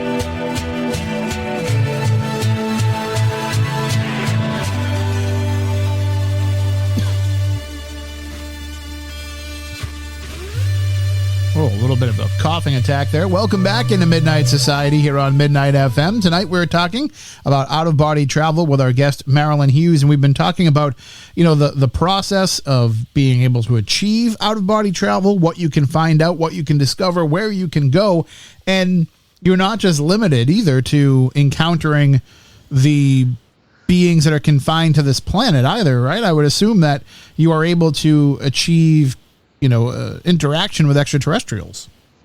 Oh yeah. And it's really fascinating because, just like on Earth where we have good, evil, and everything in between, you have that with extraterrestrial races too. So we have races that are evil. We have races that are kind of like us, where they're just kind of doing their own thing, maybe out there for their own interests. We have races that are out there that are of a higher nature, who are trying to assist us. And we have races out there that are of a really high order, well beyond, literally so far beyond our comprehension that we can't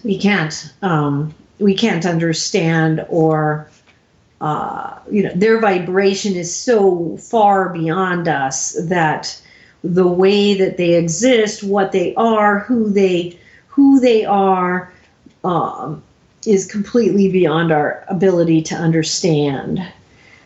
But they reside in spheres of such a grand nature, and many of them do come here and try to assist us in ways very unseen. These ones, these are the ones you don't see or hear about much, but you will run into them in the mystical realms, because they are out there, and they do beneficent things towards worlds like ours. So do you think, though, that having the ability to interact with them, and does that get us any kind of respect amongst them? I mean, is there a belief that because not all of us have gotten to the point where we know of their existence, that we're still way far behind where it is that they're at in terms of being universal citizens? Well, I don't know that I would look at it as a matter of attaining to their respect. These are beings that would be, this concept that we have is much more of a human concept. Where they would be coming from is just simply, are we able or not to receive their assistance? And many of them would just be coming from the standpoint of that.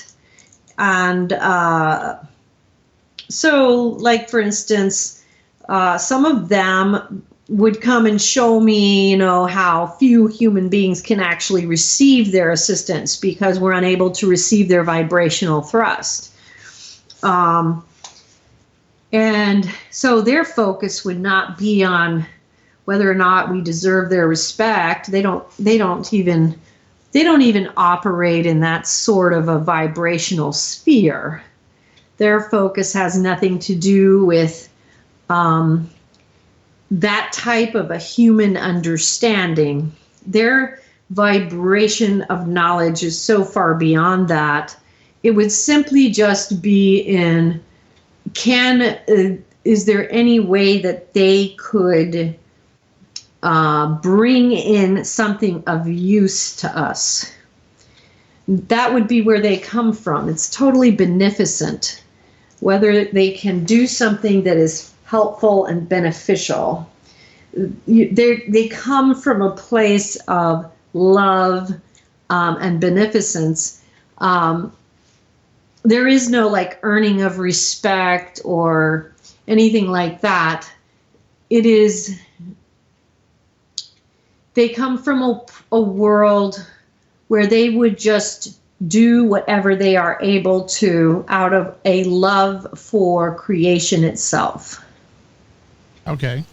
And are they, is there an is there organization amongst them that we're not part of?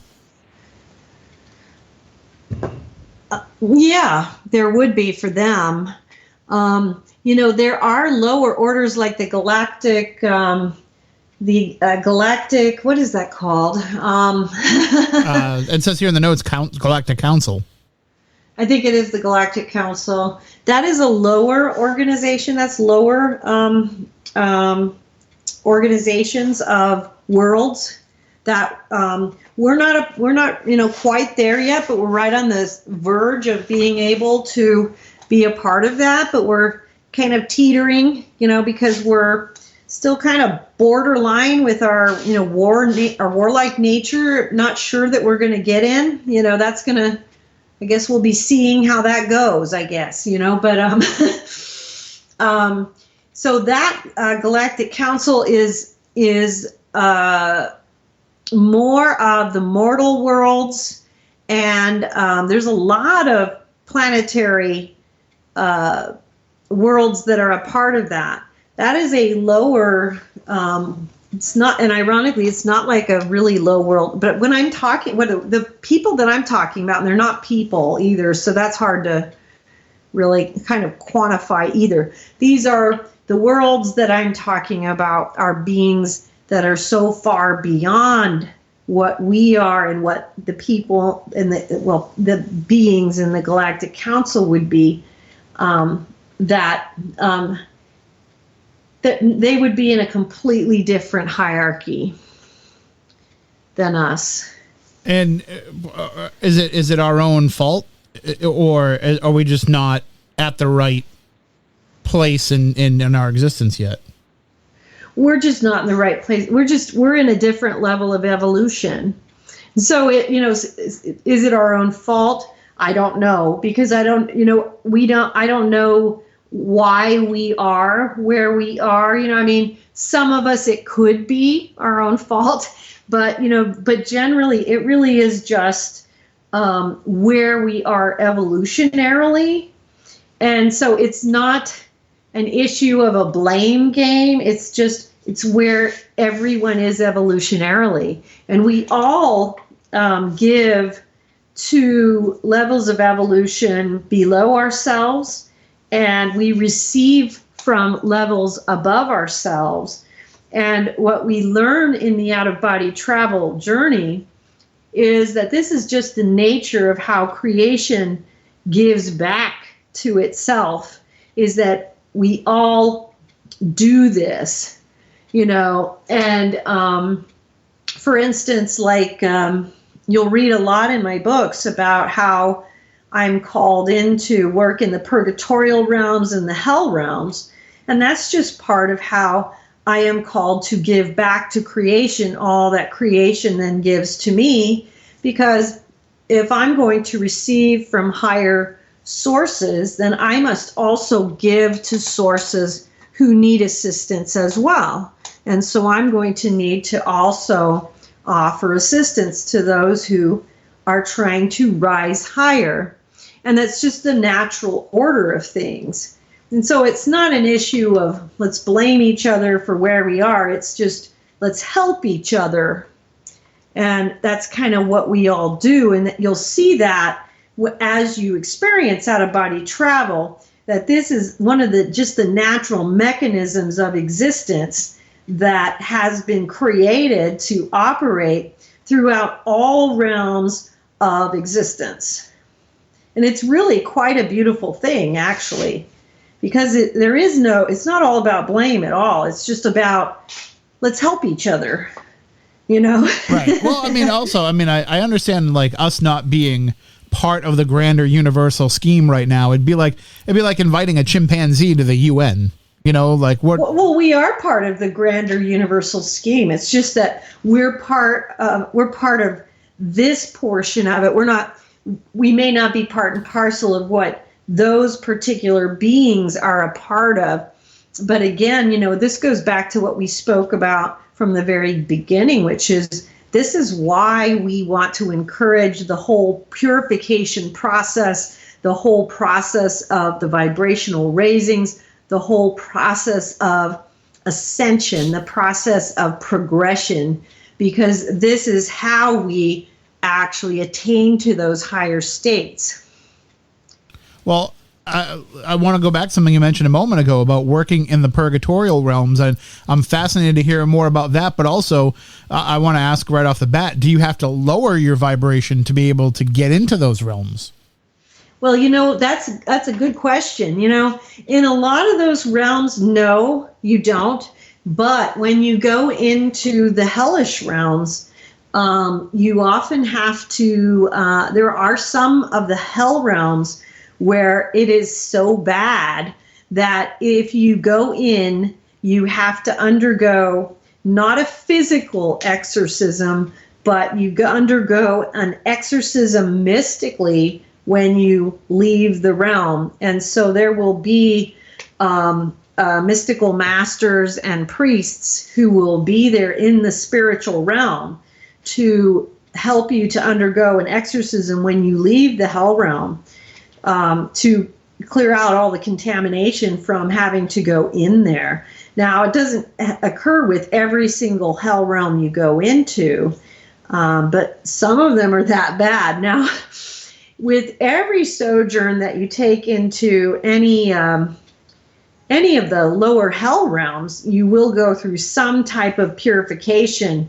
You do have to go through, cleaning up that mess. The purgatories are not as difficult. And one of the reasons why is because you will not be called into the purgatories and the lower hell realms and stuff unless you are first trained to do it. So by the time you are doing that, you have built up a lot of the necessary protections that you need. And so you know what you're doing, and you have the proper protections. You have guardian angels. You have the proper discernment in place. You have gone through the training. Ironically, when I first was told I was going to have to do this, the Blessed Mother came to me, and she took me to almost like it was like a special operations training.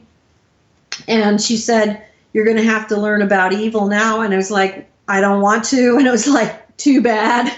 And it was like a boot camp kind of thing in the mystical spheres. And it was tough because for a long time, I was very blessed with a lot of the positive experiences. And then I had to learn about evil and the darkness. And it was a difficult adjustment for me. But then you learn about things like, how do you hold in your light when you're traveling into the darker spheres so that the demons don't automatically know who you are because you're going to get attacked. You have to learn how to do certain things so that you can go in to retrieve a soul or to assist a soul who needs help. And so there's a lot of different things that you do. You can read about a lot of this in my books. There is a book called Heaven, Hell, and Purgatory in the Mystic Knowledge series that focuses primarily on those particular experiences that people can read a lot of detail. Well, I mean, it's fascinating to me that, these levels, as they exist, that we have the ability to access them and to be able to travel through them, but yet it seems like for some reason we are, I don't know what the right word is. Is it that we're protected against having that be part of our everyday life? Is it that we have to earn it? I mean, what would be the reason why we are stuck in this particular plane of existence until we learn to break free? Why isn't this made more accessible to us? Well, some of that is just the mechanism of our own personal calling. And so that can just be, if someone is not necessarily called to this particular mystical life, and that is not to be, looked upon as a negative. If someone is not having these experiences, it doesn't mean anything negative about them. They may have another completely different calling in life. And sometimes people have a very grounded calling. If someone is called to, an actual physical job in life, and it's necessary for them to be very physically present, then it may be more difficult for them to, break from the physical nature of that into these types of mystical things. And it may be designed that way for them because of the necessity of them fulfilling that particular calling. So definitely do not think that if you have, that whatever you are doing is somehow less important or, not as important, because that's not the case at all. But for those who are, living out whatever that other calling might be, but they are curious about these things, you can certainly read about them. And there are other books, there's mine, but there are other books as well that you can read about these things to learn more about them. And then you can also kind of, explore the idea of opening that door through out-of-body travel to see if it's something you are called to do.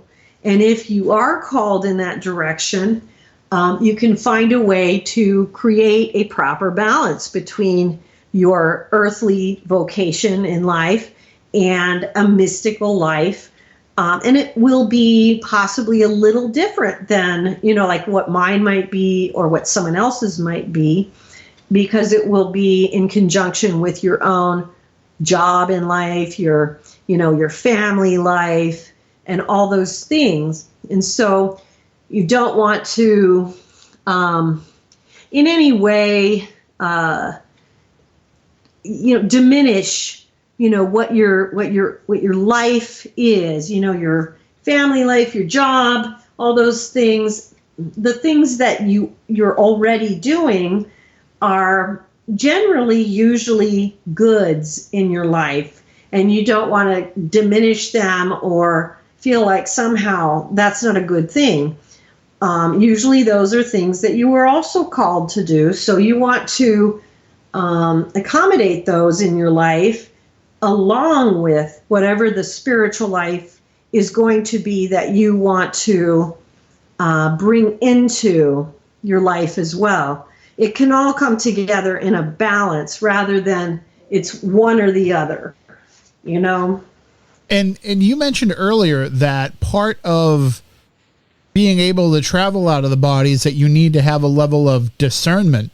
Do you encounter other out-of-body travelers when doing this? And do you have to discern whether or not they are, other travelers like yourself, or if they are ghosts or other types of entities? Oh, yes, you do. That is very relatively common. You do run into other out-of-body travelers, and one of the things you have to discern is, are they consciously asleep? Are they subconsciously asleep?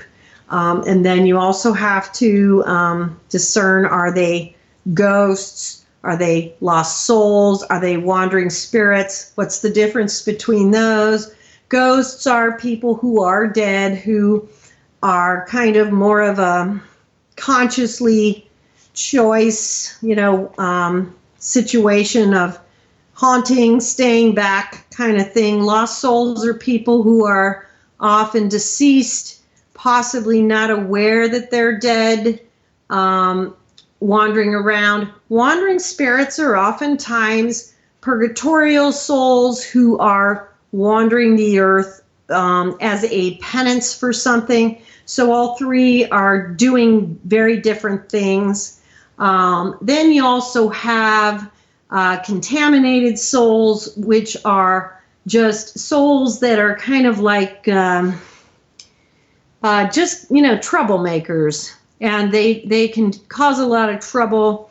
And then you also have dark or demonic spirits. And so if you're wandering around the astral plane, and this is why I, just kind of say I just don't recommend it, you're going to run into a lot of that. And one of the things my books will teach you quickly is you're not going to want to spend much time there. You're going to probably bop in there on your first few experiences, because you're going to probably go out of your body in your room. And so the first few experiences, that's kind of the natural thing to do, but you're going to want to bypass that pretty quickly.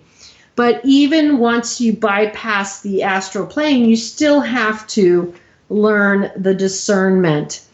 And so, one of the quickest ways to deal with discernment is a simple question, which is, are you here on behalf of Almighty God?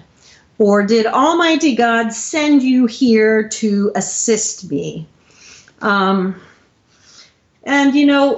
Spirits in the spirit world are under an eternal law, which means that they cannot lie to that question.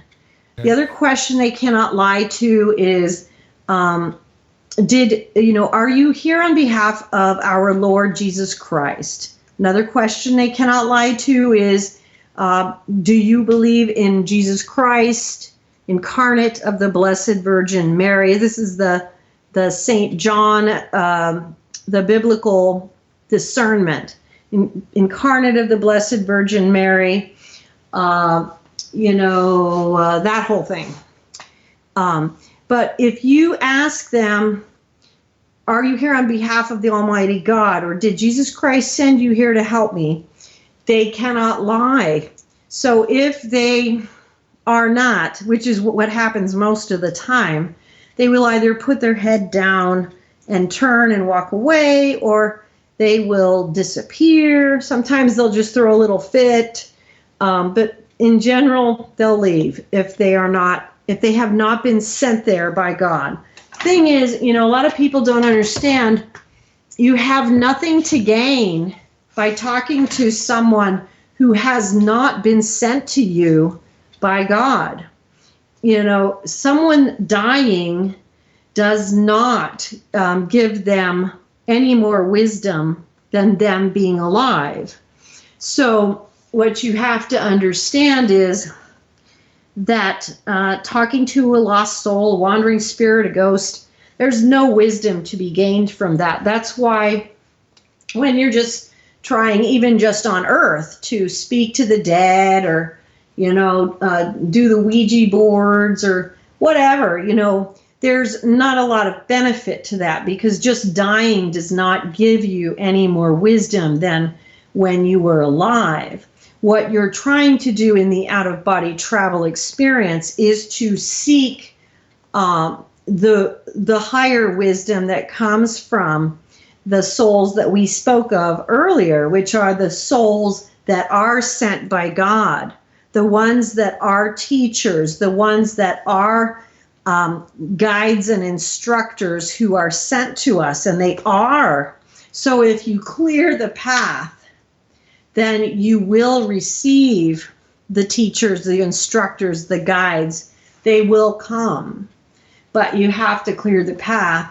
And so you want to get the dross out of the way. You want the wandering souls, the lost souls, the ghosts, the spirits, the contaminated souls, all of that kind of stuff that is going to just try to distract you, waste your time, get in the way. And what we can do is we can think that we're doing something useful and meaningful with that, but we're not. Well, I'll tell you what, we're going to take our final break, and then we'll continue on more with our guest, Marilynn Hughes. Don't go anywhere. Midnight Society returns in a few moments here on Midnight FM.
You're listening to Midnight Society with Tim Weisberg on Midnight FM.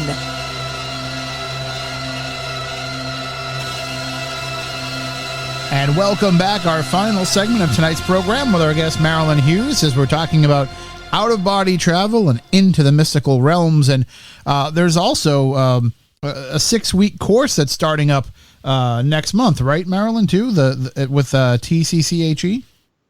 Oh, yeah, the Conference for Consciousness and Human Evolution. We're doing a How to Have Out-of-Body Experiences class.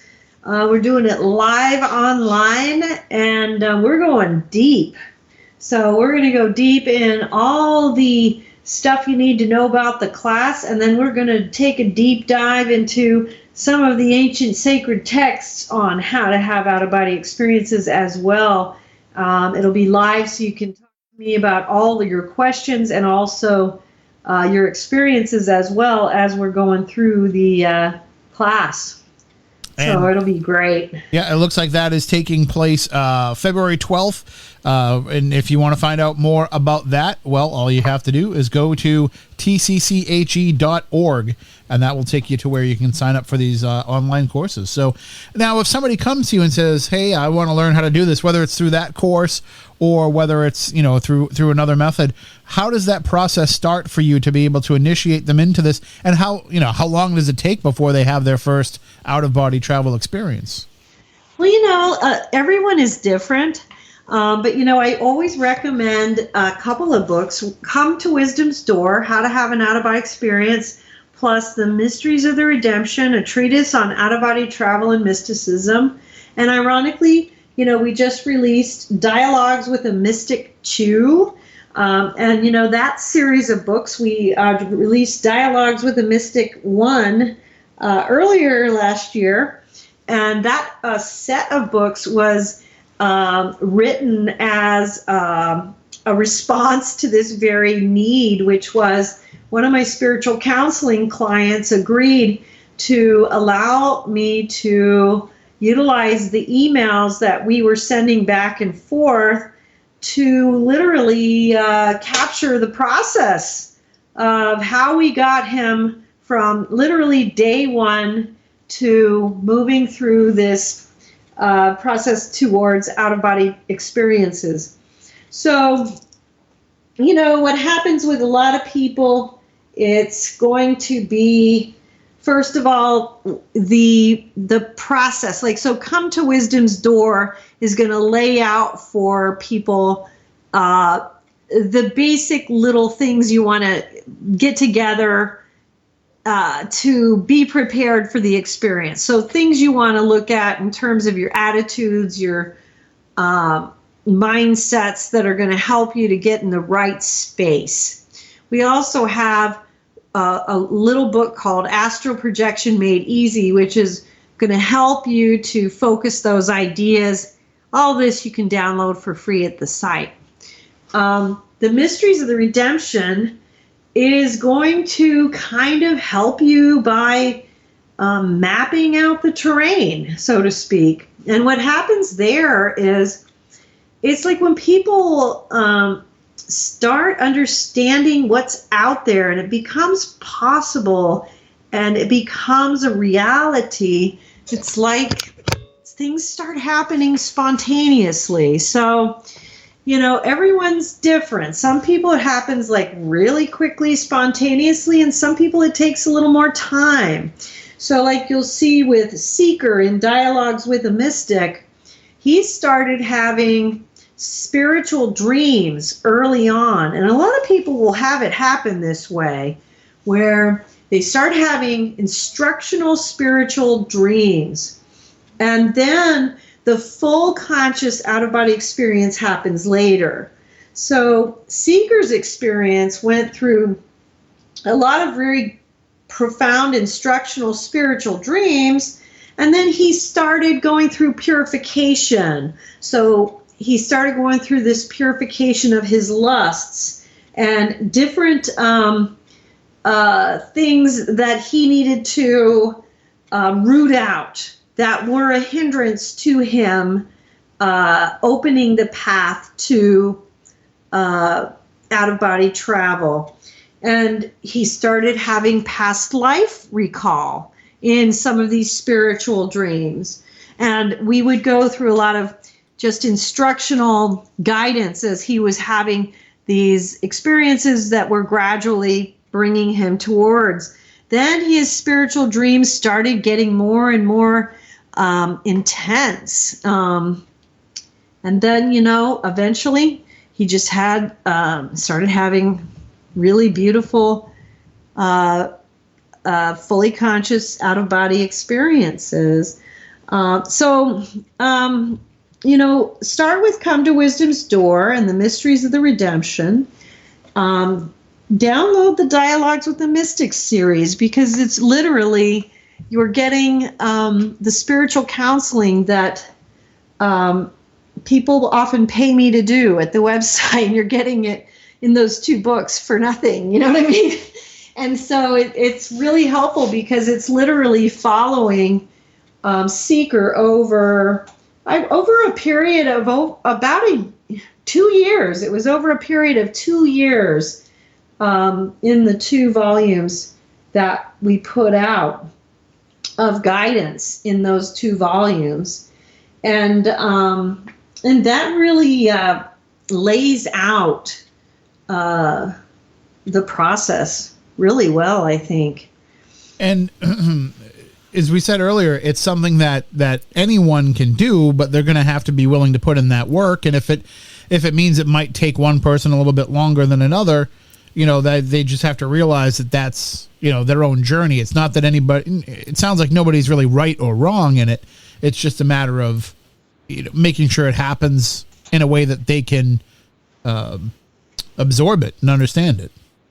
Right. And, every one of us learns differently too. And that's part of the reason, we try to put everything out in many different ways. And so, some people really learn well by watching our films. Some people really love reading, and some people really do well with the audio. All our books are available on Audible, so whatever way works best for you, it's perfectly fine to utilize the way that works best for you, definitely we have tons and tons of video and audio content at our YouTube channel. So, if reading is it, or if, a lot of people these days too are working from home and they like to listen to things when they're working, So utilize our YouTube channel if you're not having a lot of opportunities to read, and see if that helps you to get started. We have a lot of people who do that and don't read as much, but they try to get started on the reading, that's okay too, figure out what works for you. But it is really important to try to incorporate some of the spiritual reading, because, ironically, even the great mystics and saints and prophets, it's an age-old tradition, The spiritual path is paved with prayer, meditation, and spiritual reading. And so, you really can't just ditch the spiritual reading completely, but you can, find a way, a balance that works with your own work schedule. And we have a lot of resources that are available that you can use in a lot of different ways to work with whatever your own personal setup is. Now, when you are teaching people and helping them go through this process, can you go with them on these journeys, or is it something that they have to do alone? Can you kind of hold their hand through these early experiences? Sometimes that happens. It's not something that I have control over. So it's something that if I am given permission and led into that experience, it can happen. And what's interesting too is sometimes it happens without my knowledge, and people tell me about it and say, oh, you were there and this is what you instructed me on. And that happens a lot, actually, but I may not remember it. And I think part of the reason that happens is because it's kind of God's way of allowing me to kind of be present for people without overwhelming me, because I also have to be consciously aware of whatever it is that I must do here, so God allows for me to be multidimensionally present for whatever it is that he needs me to do. You know what I mean? And in Catholicism, they call that bilocation. But so I've heard of that happening with a lot of different people. So sometimes that does seem to happen where people report that I showed up and I was helping them. And ironically, Seeker has that happen many, many times in dialogues with the mystic.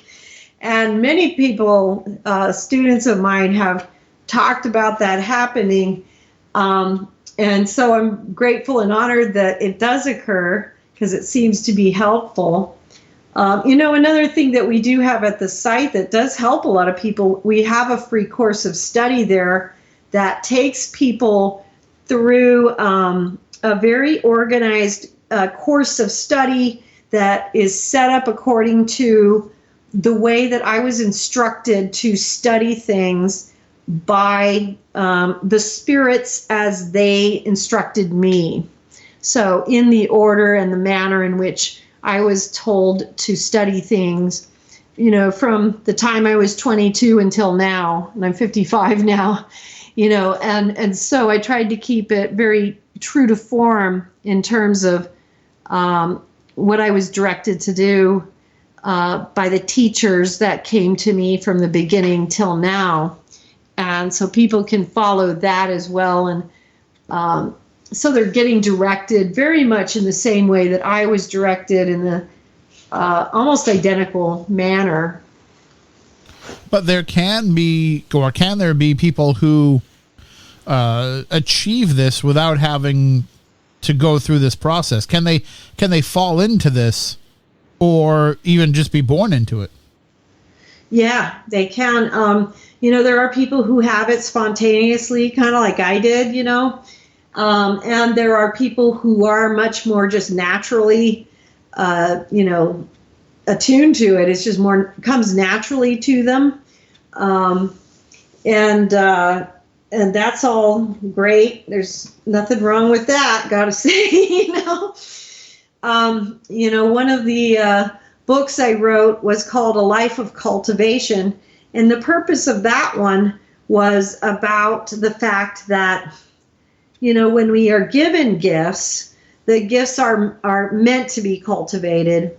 And so, a lot of what we're doing at the Out of Body Travel Foundation is understanding that the purpose of the Out of Body Travel gift is that it is intended to be cultivated, and it's the cultivation of the gift can bear great fruit. And, and we've talked about a lot of what that fruit actually can be when it is properly honed and tuned in the correct direction towards the expansion of the soul. And so it's just like any gift, if a person is born with the natural athletic skill, but they don't cultivate it, then, like a Tom Brady, for instance, if he didn't cultivate that gift, he wouldn't be heading for his 10th Super Bowl, I think it is, Well, we don't really talk about that here on this show, because New England Patriots fan here and writer that covers the team. So okay. No, I'm kidding. Yeah, I'm kidding. But no, the point just being that it's just like any other gift, and so we look at it as something that can be cultivated. And so even if it comes naturally, we don't want to waste it. We want to utilize it to its highest potential.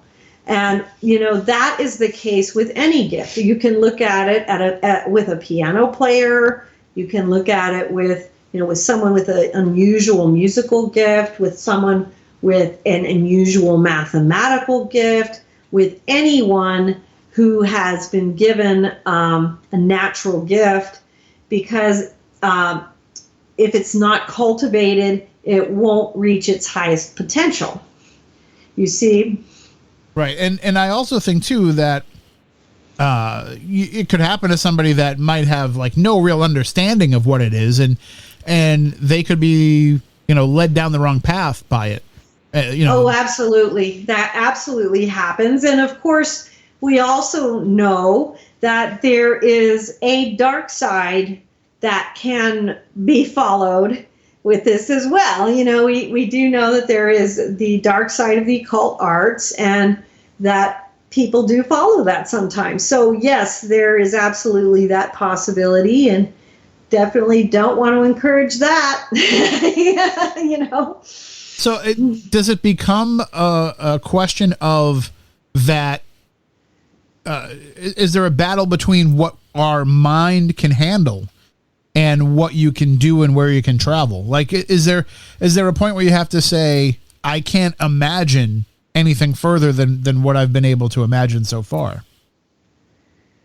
Well, I do think, that's an interesting question, because I do think that we do feel that when we're having these experiences, but we do definitely struggle against that feeling, because, we're always, I remember feeling in the very beginning, wow, I can't possibly imagine anything more, and then you quickly learn that you have to really be careful about that, because you don't want to limit God, and you quickly learn that you don't want to try to control the experience, because you don't know what you don't know. And so you want to let God show you what you don't know. And so, now, even now, I want to make sure to be very careful and cautious about not blocking whatever is next, whatever is beyond, because I know there is always going to be more, but yes, our human mind, definitely, I do think, we can be overwhelmed, definitely. I think we can be. And I do think we can definitely allow ourselves, when we are overwhelmed, a chance to, process and take in what we've seen, and, just to adjust to that. But then we want to also allow God to reveal. St. Paul said that, eye has not seen nor ear heard what God has created for those who love him. And I really think that was an understatement.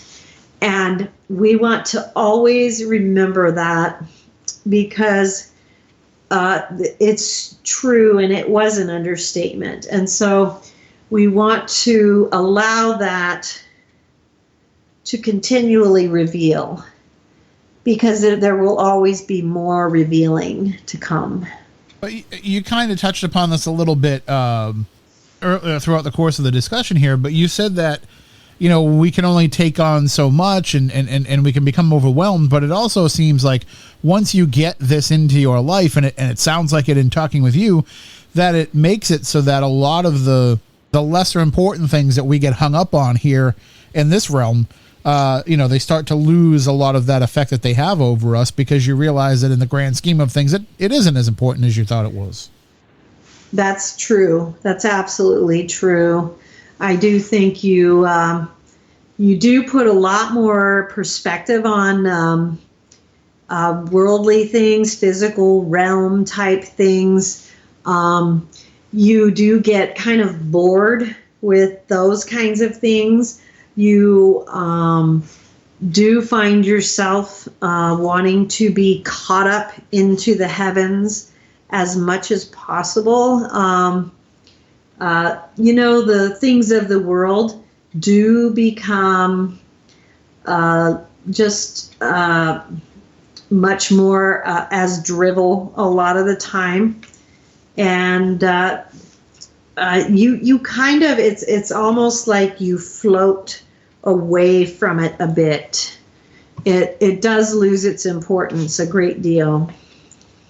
And do you think if we got everybody that wanted to, and maybe even people that don't even realize it's possible yet, but the more that we could get people to utilize this skill, it would change us as a species. It would change us as a society. I do think it would. I think it would absolutely change us if we had, if everybody was in touch with our multidimensional existence, we would be a very different race of beings. We would completely be a different race of beings. When you actually look at where the problems of the human race exist, much of it exists in many of the animal appetites and the physical obsession of things, the things that are passing, the things that are not real. What happens with out-of-body travel is those things that are real, that are eternal, that are immortal, those things that pass from this world into the next are the things that begin to matter more to the soul. And so what you definitely see as the line of demarcation between souls who really embrace the spirit versus those who embrace the physical world is that it is that which is eternal is what begins to really grab the heart of the spiritual soul, and those things which are of the physical world will grab the heart of those of the below, so to speak. And these are the things that wither away and die. And this is why they are the way of death. That is why they are called the way of death in all spiritual traditions. The way of life is seeking after that which is eternal, that which always lives, and that is always those things which are eternal and continue from this world to the next. And that is love. But see, what people do not understand what that really is. And I've had a really hard time putting into words what this is, and going back to the tachyon, because I experienced a vibration of love in the tachyon. It is not love in a relational sense. It is a vibrational sense that is beyond. It is not the vibration of love either. It is a different thing. But it is something that is much higher than humankind is able to comprehend or understand here on earth. And so what we understand is love, and what love is as a transformative force in the universe. They are eons apart, but yet this is the only element that we have to try to connect this understanding. But this is what is eternal, whereas those who are attached to the earth are attached to the things that fade away and die. So, that would be name, fame, glory,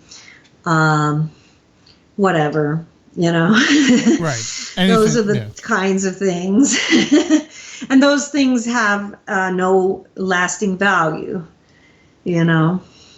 But love is something that does pass from this realm to the next, and it does last. It doesn't die. So there is more to that than meets the eye, and it is not something that I can really express properly, and it goes much higher than that because it goes all the way to the tachyon, and I'm sure it goes far beyond it. Because it goes way beyond that into the emanations. And so when you are dealing with that, which is the eternal element of life here on earth, the one thing that we can grab a hold of that is eternal.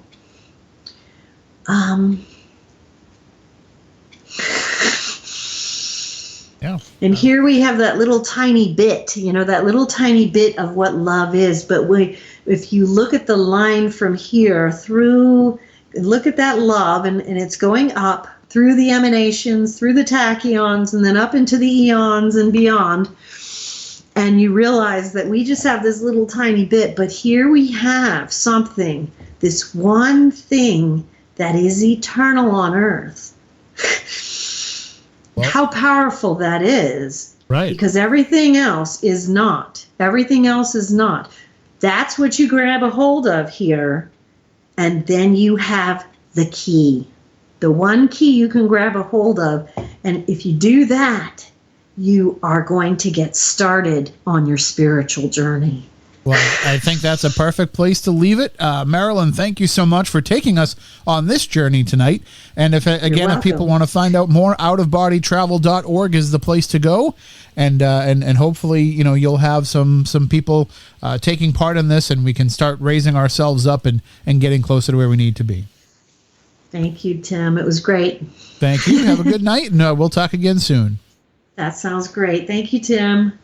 And everybody out there, thank you for joining in. We'll be back tomorrow night. Again, tomorrow we'll be joined by Stormy Daniels and her teammate Justin from Spooky Babes. It's a new show in which Stormy explores the paranormal. She's had paranormal experiences throughout her life, and now she's going down the path of looking into them. She's recently discovered that she has mediumship abilities and how that comes into play. We're going to find out about all of that and more tomorrow night here on the program. It should be a fun discussion, but also we're going to hear about some of the really creepy experiences that they've had out on their adventures, including, and I know we'll talk about this in depth, but their experiences at the Lizzie Borden house, because I heard about what happened to Stormy and the experiences she had at the Lizzie Borden house from the manager of the Lizzie Borden house before, I even knew we were having Stormy on. So, I mean, it's got to be a good story.